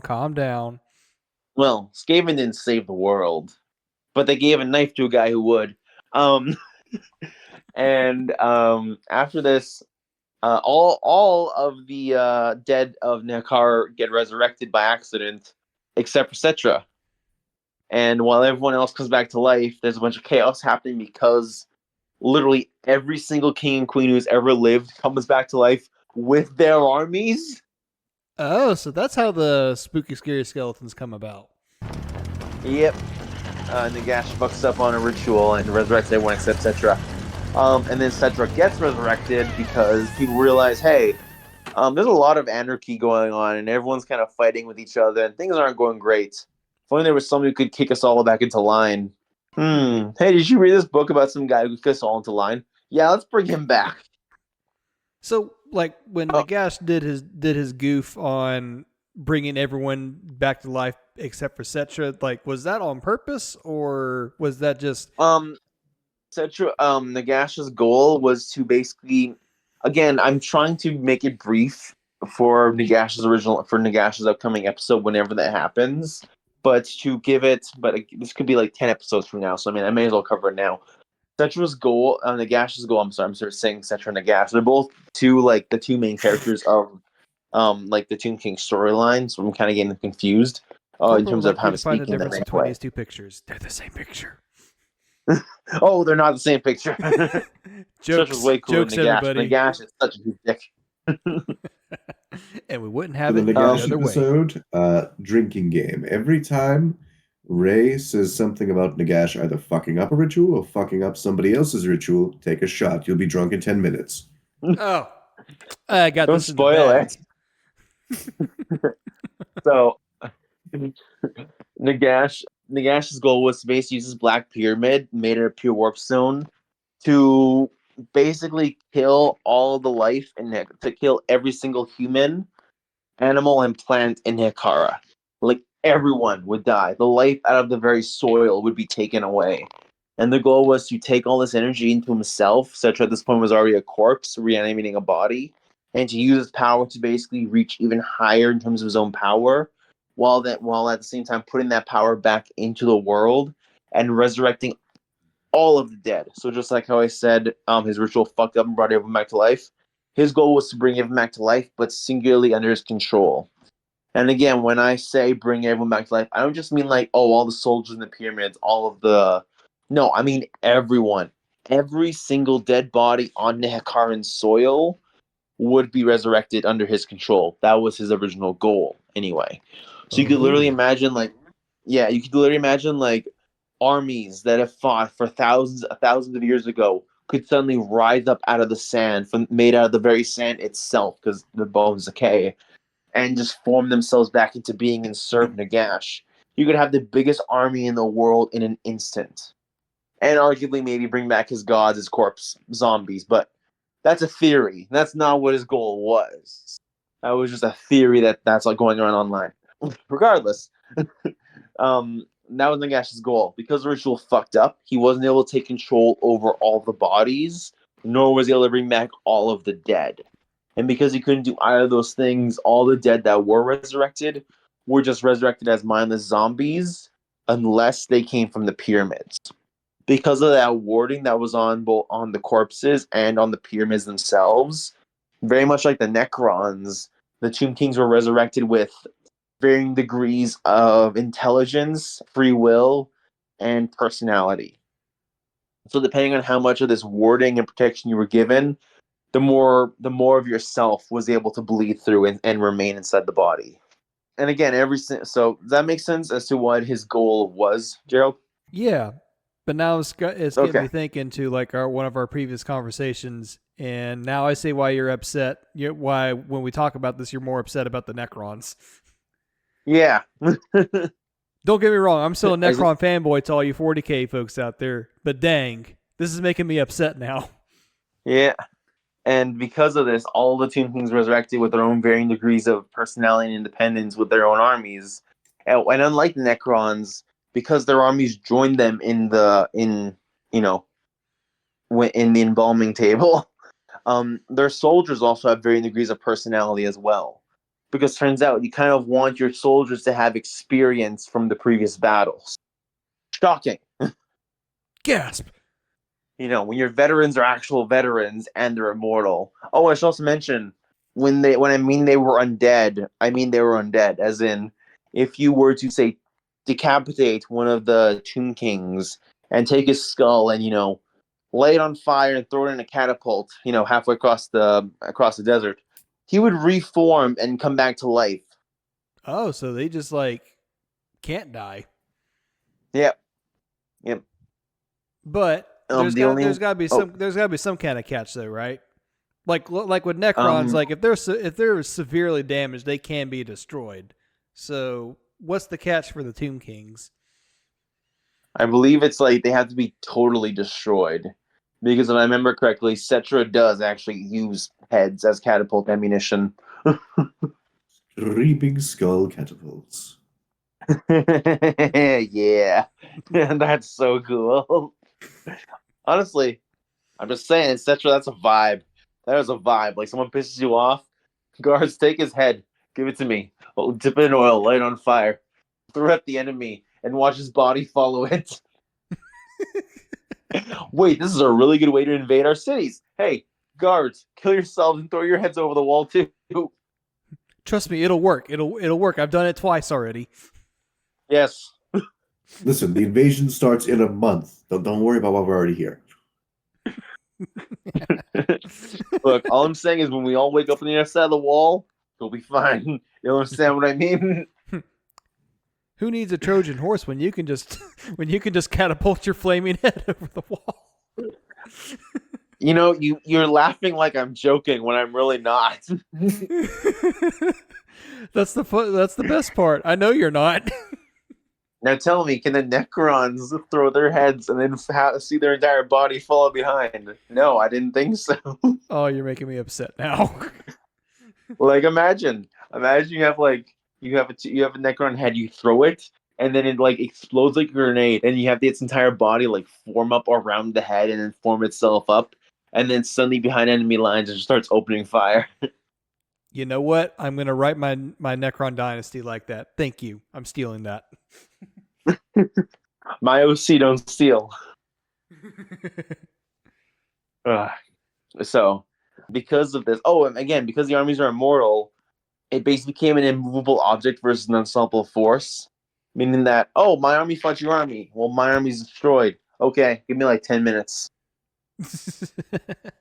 Now, is it kind of like okay? So, say you do completely find a way to completely destroy the body. That's one less undead you have to worry about. Is it kind of like the Necrons in that they can't make more of them, so like every loss is completely permanent? No, they can make more. Oh, because that's what Lich Priest can do. Basically, the only way to destroy them is to unbind their souls. But a Lich Priest can rebind the souls. So let's say the Tomb Kings steamroll enemy force. Well, Tomb Kings probably wouldn't. Depends on Tomb King. They can have their Lich Priests rebind the souls of dead soldiers back to their bodies. And because they aren't given the proper ceremonial rites and shit, they just come back as basically mindless slaves, mindless servants to the Lich Priests that resurrected them, who themselves in service to the Tomb King that's in charge of or who's in control of them. Okay. Yeah. So they're like it's kind of like they're like the cryptech to the Necrons Pharaon, basically. I would kind of view them as a mix of Necrons and Tyranids in the form of like you need a synapse creature to control the lesser ones. Okay. Yeah. So that's also how Necrons. That's also how different armies can like expand their ranks. So again, not only like let's say you're the Empire, I'm the Tomb Kings. I steamroll one of your armies. When I resurrect your guys as soldiers, as my followers. Well, that's fine. What happens if I attack another Tomb King?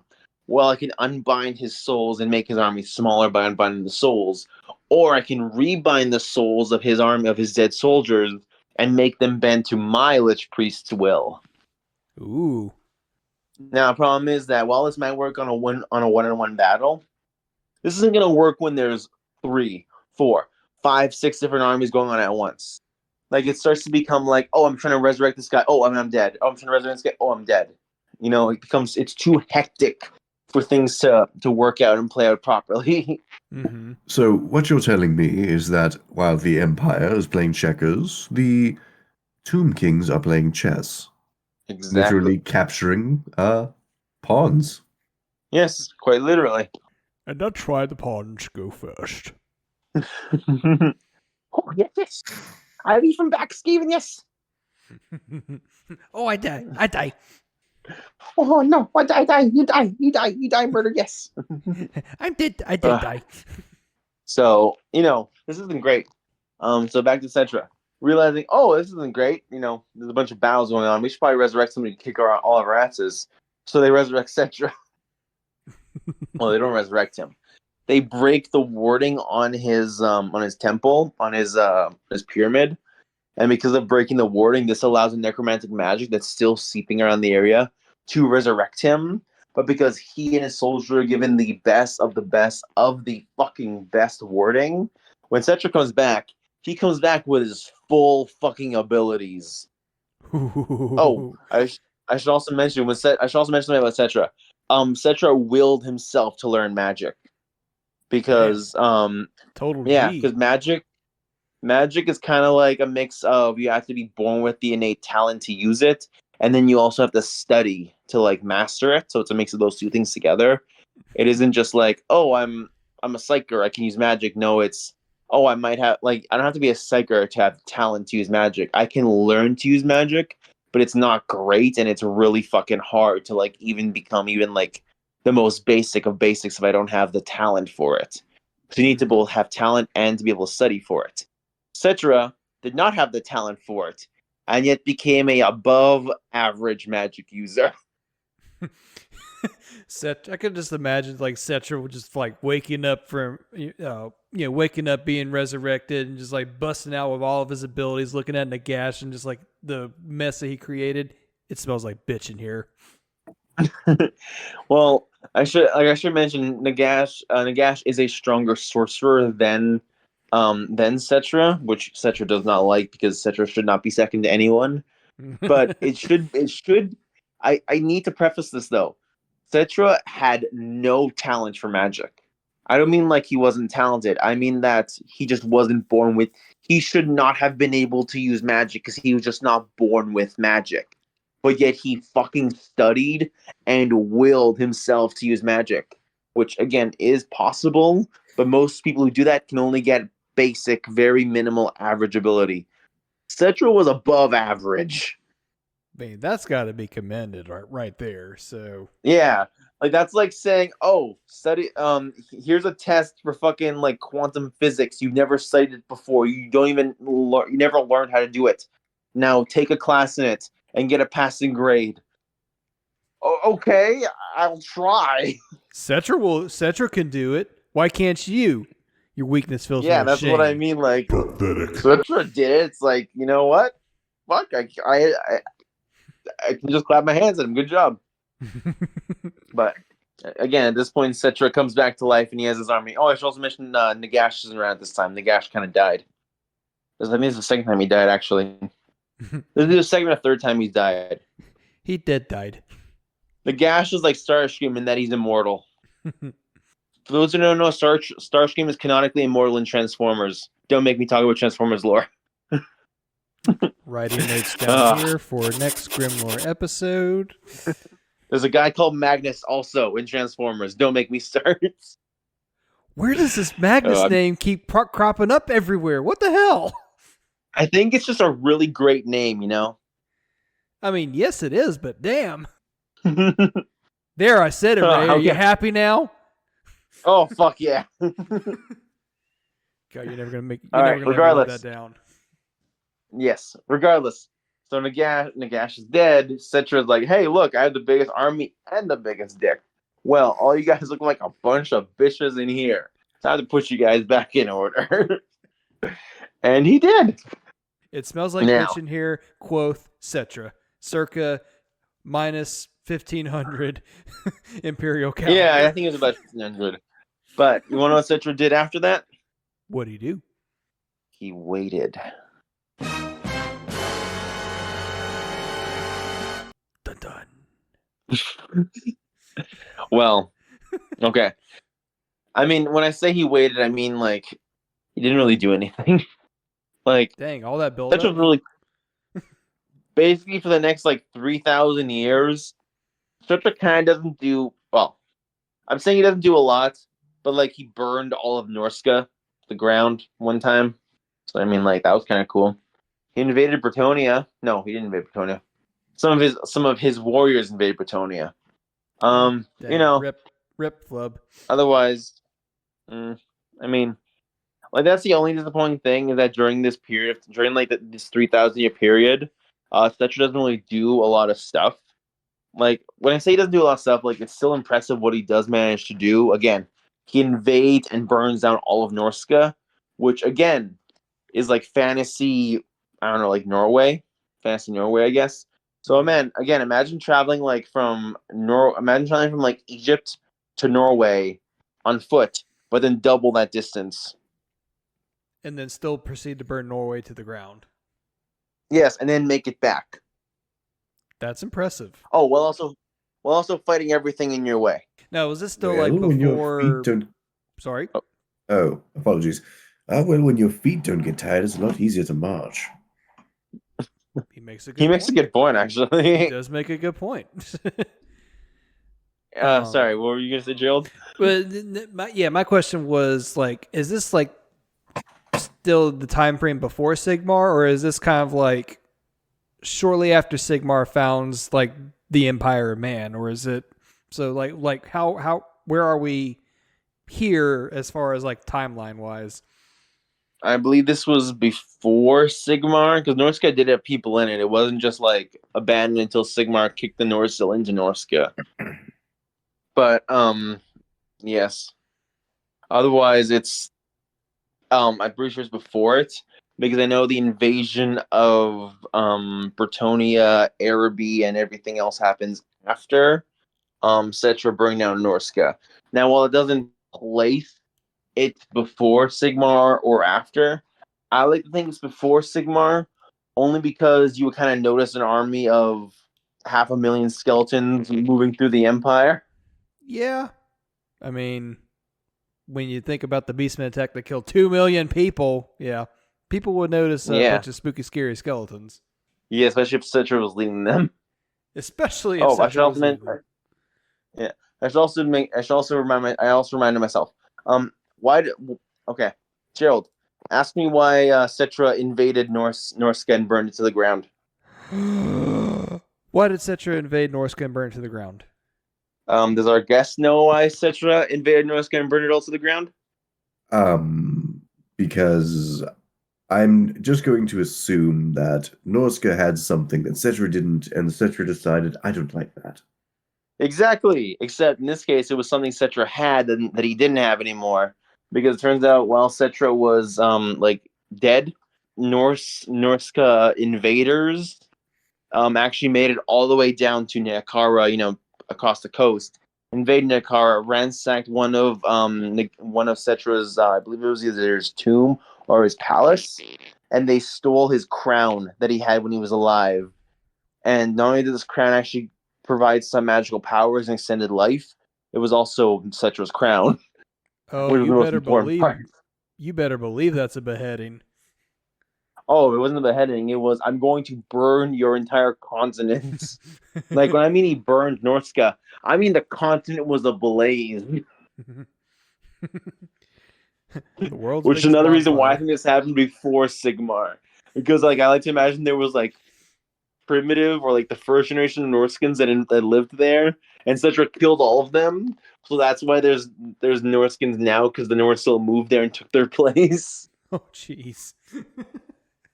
And if this Because- happened after Sigmar, there'd have been evidence. Yeah. Like Magnus the Pious struggled, like he desecrated Norska, but he did not burn Norska to the ground.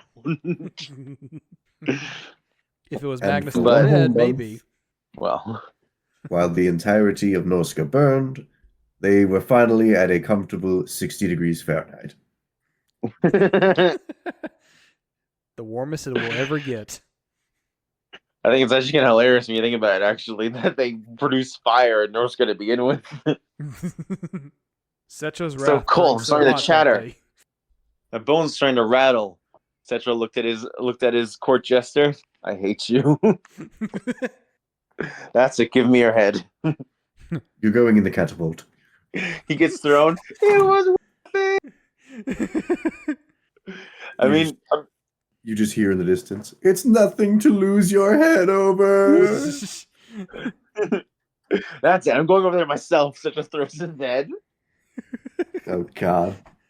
I swear I I mean, will unbind your imagine- soul.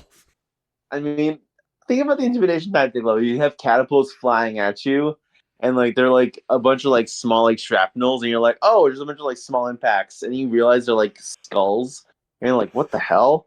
And then they start talking, and you're like, what the hell? And I know you have the rest of the body flying behind you and impales you with bones, and then those bones form into a skeleton that then proceeds to kill your family and everyone else. Talk about It's a like- stylish entry.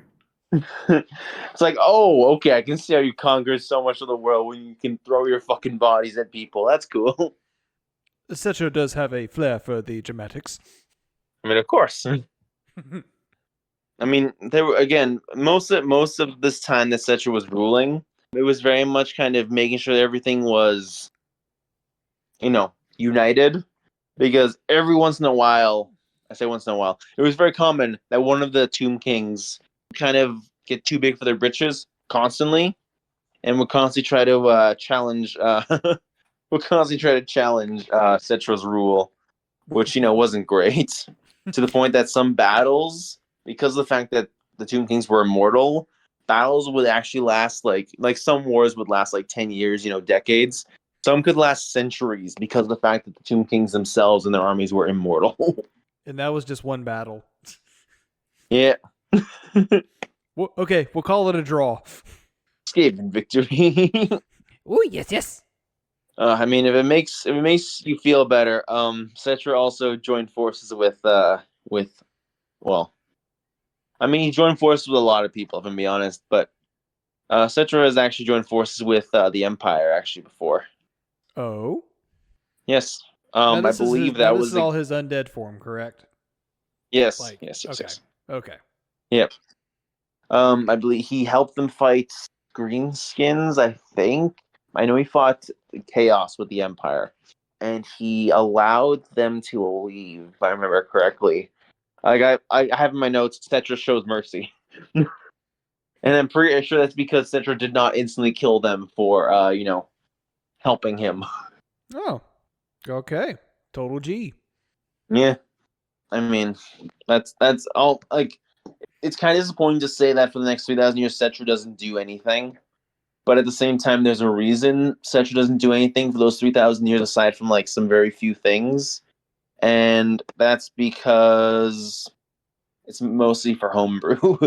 It's basically to have a giant amount of space for you to have access to for, like, to fill in for your characters, or to say, like, oh, I'm leading an army that has Cetra as a leader, so this battle should take place, I don't know, 1,000 years before Sigmar.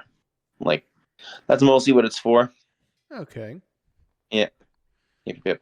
Oh shit! I forgot to fucking mention this. The river. Fuck. I was looking through my notes again to make sure I wasn't forgetting anything, and it was River Turns Mortis, and I was like, oh yeah, right, I forgot. This whole thing was brought up remember at the I very said beginning. Yeah. Well, it's because I brought it up at the very beginning that I forgot about it now. So remember I said when Cetra siphons all the life out of the world. That's the reason why the river becomes the River Mortis, because it's poisoned by death magic and shit.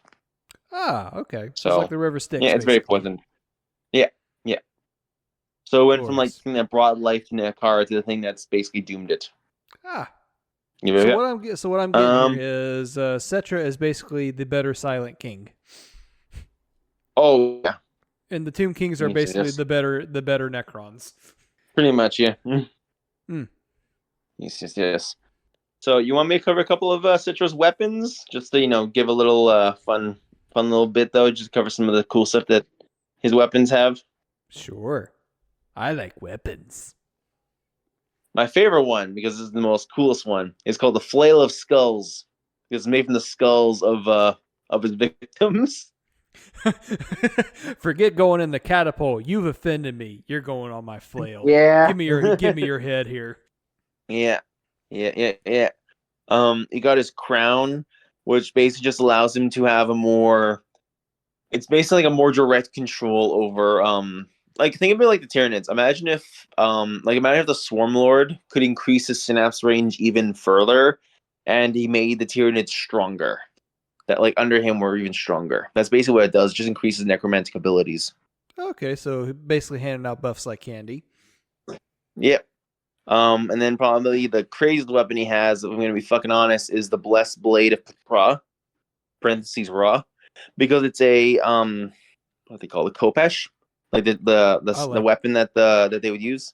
I like but the thing is that the thing is though, while the entire thing is golden, the very edge of it is white, and the reason why is because it's white hot, and it's said to be infused with the heat of the sun itself. Ooh. And anything that it cuts immediately gets incinerated. So what you're saying is he has a Kopesh lightsaber. Yes. Cool.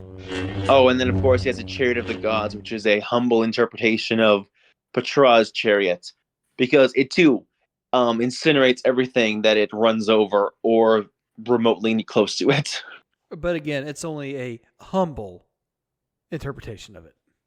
Oh yes, it's described as the sun racing across the desert.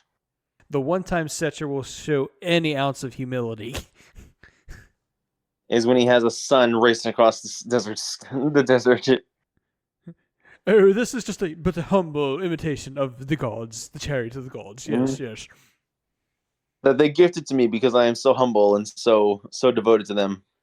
Yes. Yes. Now I'm covering Cetra because Cetra's story inevitably is connected to Nehekara in general, because again he's one of the prolific main characters of that setting and that faction. So when I say Nagash, when I say Cetra didn't do very much aside from civil wars and burning Norsca to the ground, that's mostly what Nehekara was also up to. Most of Nehekara was spent in this period of civil war and unrest, with a number of Tomb Kings also vying for control and to usurp Cetra. Or some were even trying to resurrect Nagash to find out where his body was and to revive him. They probably didn't know. So they're basically just as petty as like the Necron dynasties. Yeah. They probably didn't know that Nagash invaded the Empire and fought Sigmar in a 1v1. They were so busy fighting each other, they did not know that. Yeah, because at this time, the Tomb Kings would be alive when Sigmar is around. So. That's just a whole other level of petty. I like it. Yep. I should also mention Cetra and the Tomb Kings to an extent hate vampires. Ah, glorious. I like these guys. Yes. Yep. But, I mean, we can cover more than the Nehekaran characters at a later point. I think this was a good overview of Nehekara in general, of the gods, of their leader Cetra. So, end times didn't happen. After the disaster that was the previous episode that we will not mention, let's not. Well, I mean, it's actually pretty cool. Cetra's actually pretty cool during the end times. Okay. Let's hear it then. He dies.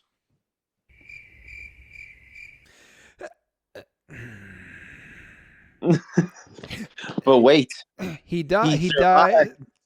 Is it like the lizardmen dying of old age that are supposed to be immortal? No, it's actually really cool.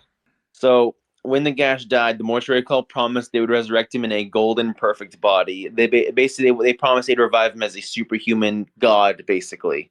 And Cetra, that was on Cetra's deathbed, so that's what he wanted.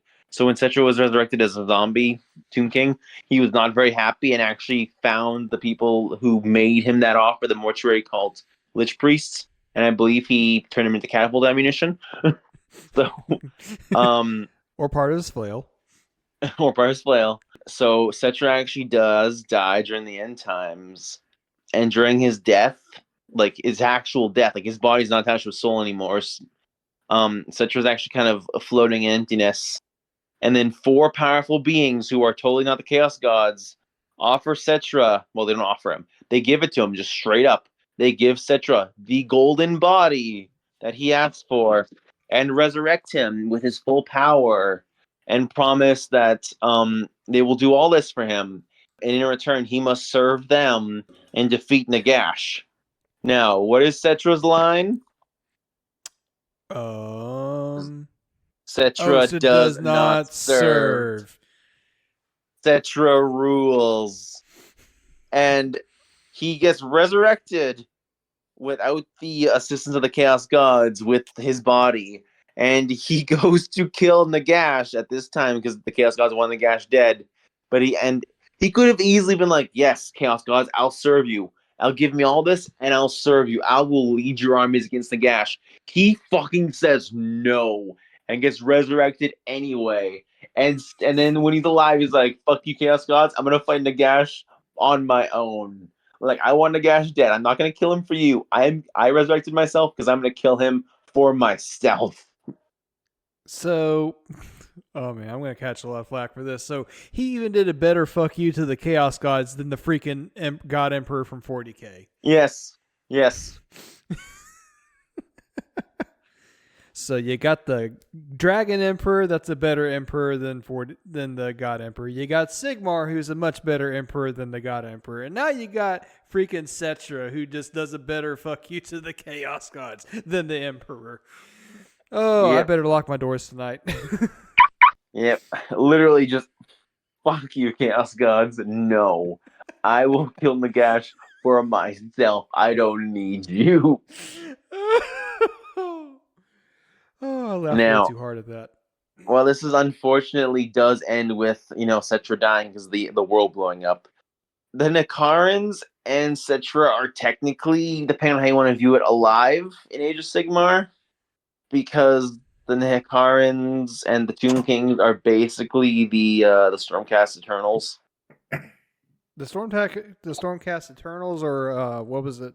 Not Nighthaunt, the Bone Reapers. Ossiarch, whatever they're called. The Ossiarch Bone Reapers. I could say the Ossiarch Bone Reapers are very much like the Nehekarans, but I'm gonna say no, because while the Ossiarch Bone Reapers are closer to necromancy, lifeless necromancy, the Stormcast are closer to the Tomb Kings in that they have personality, identity, and they have Cetra, because Cetra is a Stormcast. Oh wait, so that was like no joke, like. I'm waiting for a guest to chime in because he did not like. I mentioned this before the joke, but he did not like it. But yes, Cetra is actually a Stormcast. Well, kind of, not really. There's legal debate currently, or beforehand. I don't know if it was ever confirmed or not, but someone wrote that there was a Stormcast named Cetra, something anyway, something very, very close to Cetra. And that this specific Stormcast Lord was leading a Storm Host, which is like a group of Stormcasts, called the Imperishables. I'm looking that up now. Oh, and they specifically fought Nagash and Chaos, I believe is what it was. So. Looking it up. Find anything?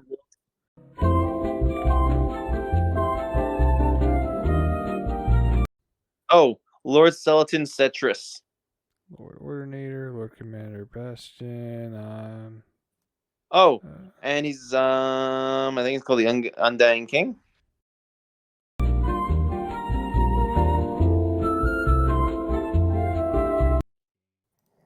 Oh well, either way. Oh, there it is, Imperishables.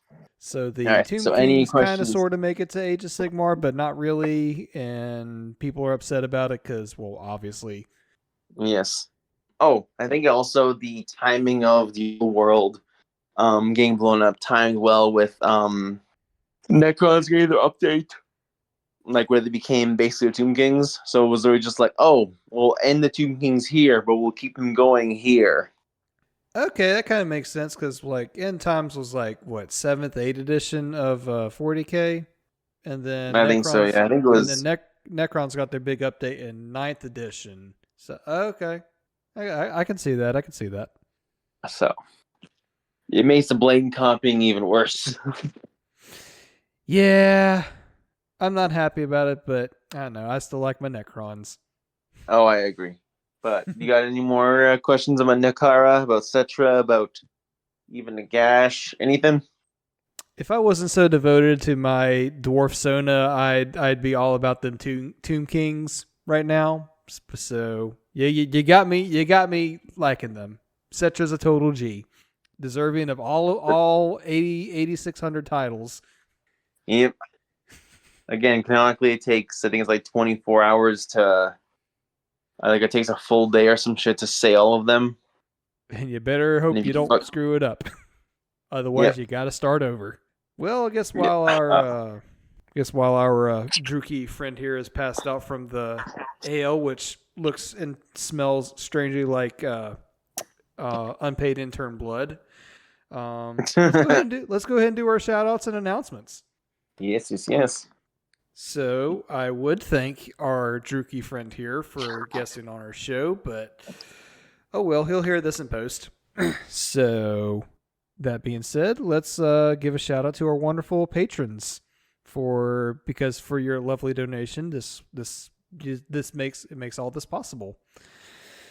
So we have the Honorable Bretonian Knight Sir Flub de Montfort, the Noble Chaos Dwarf Slappy, the Imperial Dwarven Knight Astronautical, the Trickster Knight of Zinch Warper, the Powerlifting Knight of Nurgle Big Joe G. Welcome to the party, boys. The Noble Island Dwarf Admiral Pirate King Lover in the Night Smoker of the Elven Pipeweed and Crocodile Hunter Mark from Lorehammer. The Noble Scryer Skaven Exo Flatclaw. Yes. The Wizard Noble of Zinch Magnus the Rad. Yeah. And the Noble Druki Pirate Admiral Dungledew Scarecock. Yeah.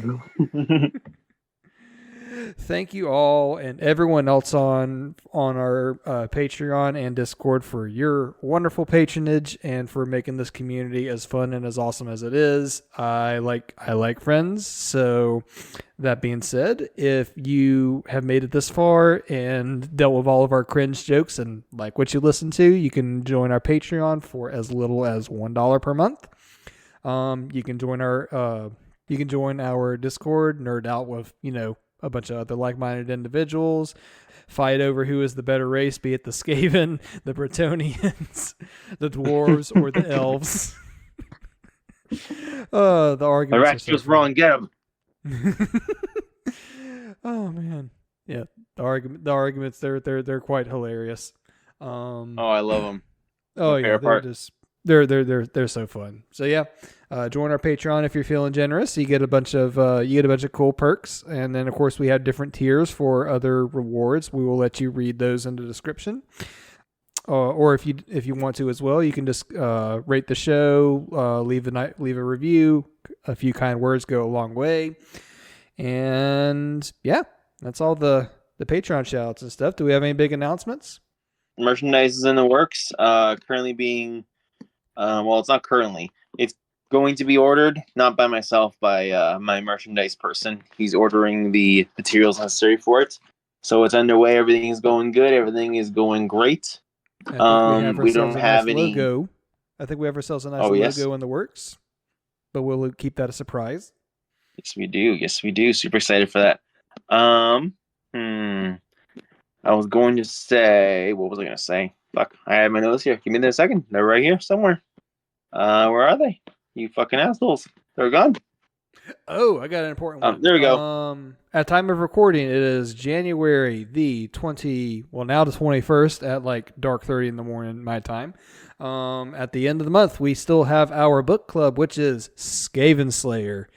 At probably that following weekend, we will try and get a voice chat going in the Discord, and everyone's invited to attend, and it will be recorded for a Tavern Talk episode. So there you go. That's your warning. Write it down. I demand arguments. Yes. It sustains me. There you go. I was gonna say we unfortunately have no emails being sent in to us yet. So I mean, add us send emails to grimlore@gmail.com, and we'll see what kind of emails we can get, what we can read on the show. Because I do want to read people's Yeah, correction, good I sir. want to read what people have to say. grimlorepodcast@gmail.com. There we go. What he said. But yeah, that's always nice. And I had something else I was going to say. It was important, and then I forgot. Curse my blonde roots. I have something important to say. Say it. This is kind of a shield to our Patreon, but if you want twice as many episodes, meaning if you want to hear me talk twice as much, I don't know why. Some people do. I don't know why. Gerald does. Subscribe to our Patreon. You can get a second video, or you get a video every week. You get a podcast episode every week. So we have our main episode every 2 weeks, and we have another episode of Tavern Talk every 2 weeks. So if you want twice as many episodes, I completely forgot to mention that in the Patreon shout out. Good. Oh yeah, good going. Good call on that. Yeah, we have twice as many episodes that people don't realize, and we have an entire backlog. So I mean, not saying you should, because I feel sad. But if you join for a month, you can look at all of our backlog. I'm just saying, it might be smart to do. But please don't, because I appreciate your support. Oh, I do remember the announcement. Okay. So, a couple episodes back, we talked about there being a very special something for the first 10 patrons. We have now met that mark. So, for you first 10 patrons, you will now be gifted a couple of little special little items. Don't worry, they're nothing huge, and they're nothing gross or NSFW, so don't worry about that. But that's going to be in the works. We're going to get that taken care of. I got to talk to our what do we call him? Our interned Tomb King, moonlighting as an old one, and get that taken care of. However, yes, after conferring with Ray, we are now going to do something for the first 100 patrons. And I hope I'm not going to screw myself over by saying that, because I don't want to die doing this. But so now with our first 10 patrons taken care of, we're going to do something special for our first 100 patrons. So like we've been saying before, as little as $1 per month, or however generous you feel like being, you know the deal. Yes.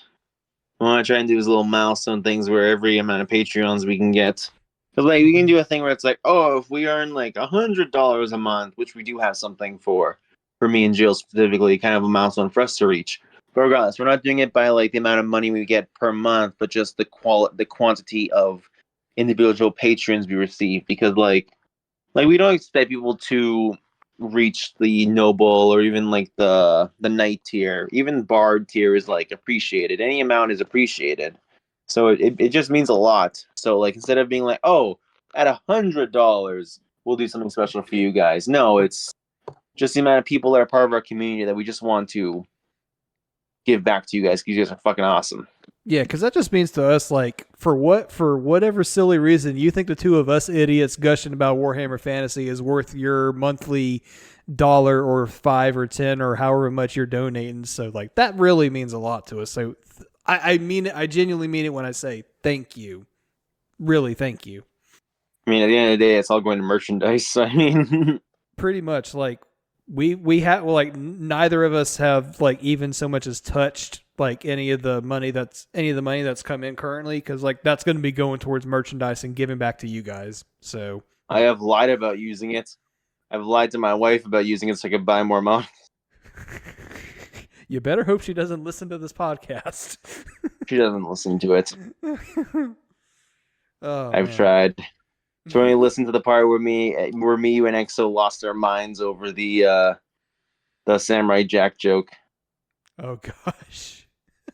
She thought it was hilarious. Oh man. Oh, that was a good time. Regardless, you guys can listen to the episode on the, I think it's the One Too Many Bribes. One Too Many Bribes, I think, is the time we make the joke. We have a lot of inside jokes in our community. If you want to be a part of our inside joke, join our Patreon, and you too can join the Discord, where you too can make all the strange and weird and funny dick jokes you want, and also talk about Halo and Destiny sometimes. Yes. Oh, speaking of, Ray, come with me to the tavern basement. I have something I want to show you. Ooh, is it a segue? It is a wonderful segue. Okay, so you know how our tentacly friend, our tentacly guest friend from last episode was very knowledgeable about the mystic arts and stuff? Oh, yes, of course. So I hired him to build a nice little warp gate. That way we can actually travel to the Destiny and Halo settings a lot easier than going to one of your Wood Elf cousins. That's probably a good idea. I mean, Yeah. kind of on good terms with them right now. I said their forest was too green. You're not on good terms with them right now. Last time I hung out with them, my ears were bleeding and I had a pain coming out of my... Anyways. Well, that's how it is for everyone who visits the Wood Elves. You're lucky they didn't hunt you for sport. Oh my grungy. I know. Weddings are really weird. Oh, dear. Anyways. Dark elf weddings were weird. Well, how much was it? 6 deaths? And without 6 deaths, that's a dull affair? Yeah. In the case of the Wood Elves, if it's not 6 hunts in a day, then it's a dull affair. Okay, remind me to just stick to rock and stone to the bone, my friend. Anyways. Well, let's come on down to the tavern basement so that way I can show you this warp portal that Magnus the Rad had built for us, and I'm hearing something. What is going on? That sounds like Exo. What the fuck is he doing in our basement? And holy shit! What the fuck is Slappy doing in our basement? Guys, stop fighting! Slappy's always in our basement. Well, yeah, he's on. No, get away from the warp portal! No! Oh shit! Oh shit! Fuck off! No! No! Run!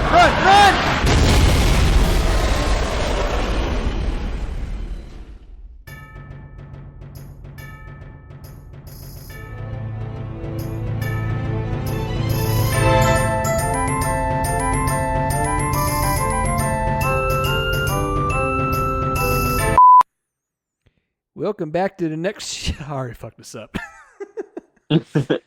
You're not very good at Canadian accent there, bud. No, I guess not. Appropriation. Oh, well, shit. I guess we're now going to get demonetized there, eh? Gotta have a talk with the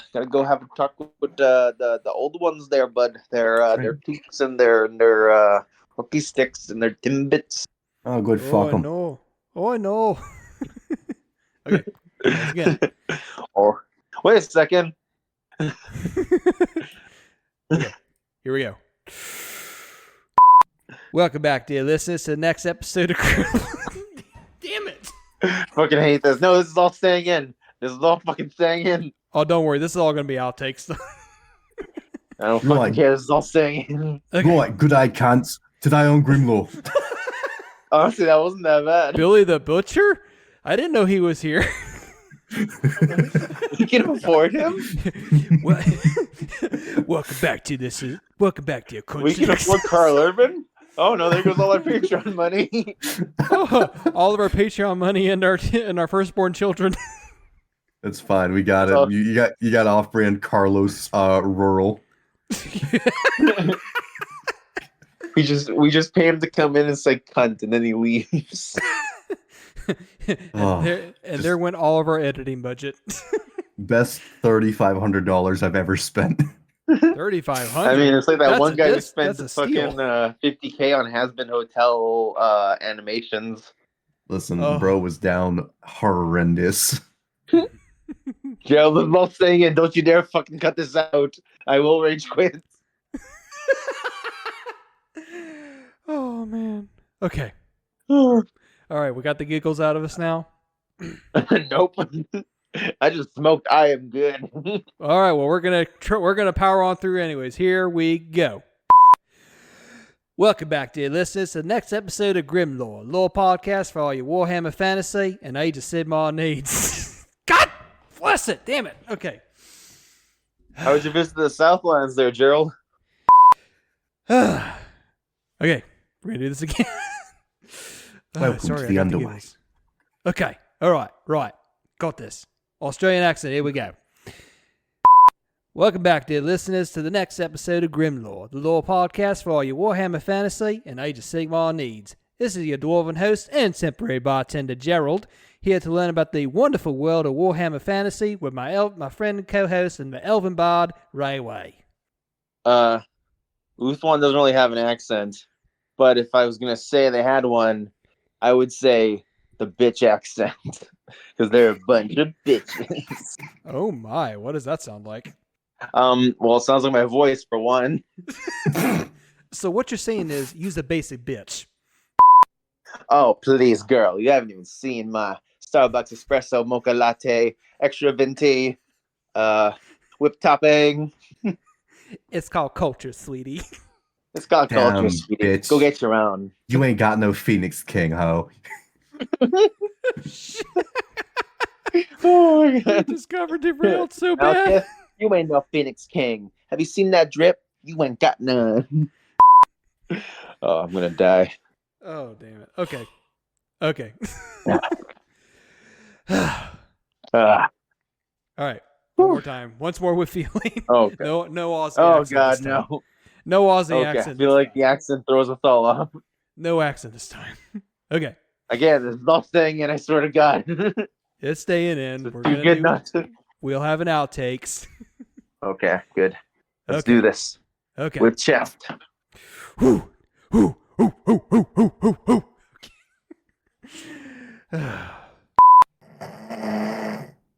Oh, I think he's asleep. I don't want to wake up. I don't want to be taken as an unpaid intern. Yes, Lord Sultan Citrus.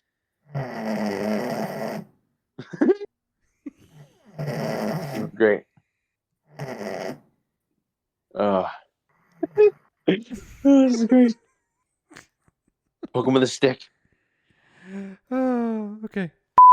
All right. Oh, Admiral. Oh, Admiral. Woohoo.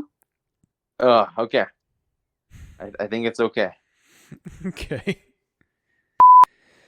Well, I don't know. Maybe turn his volume down a little bit. All right. Hello. Yes, hello. Okay. Hello. This is going in the outtakes. Okay.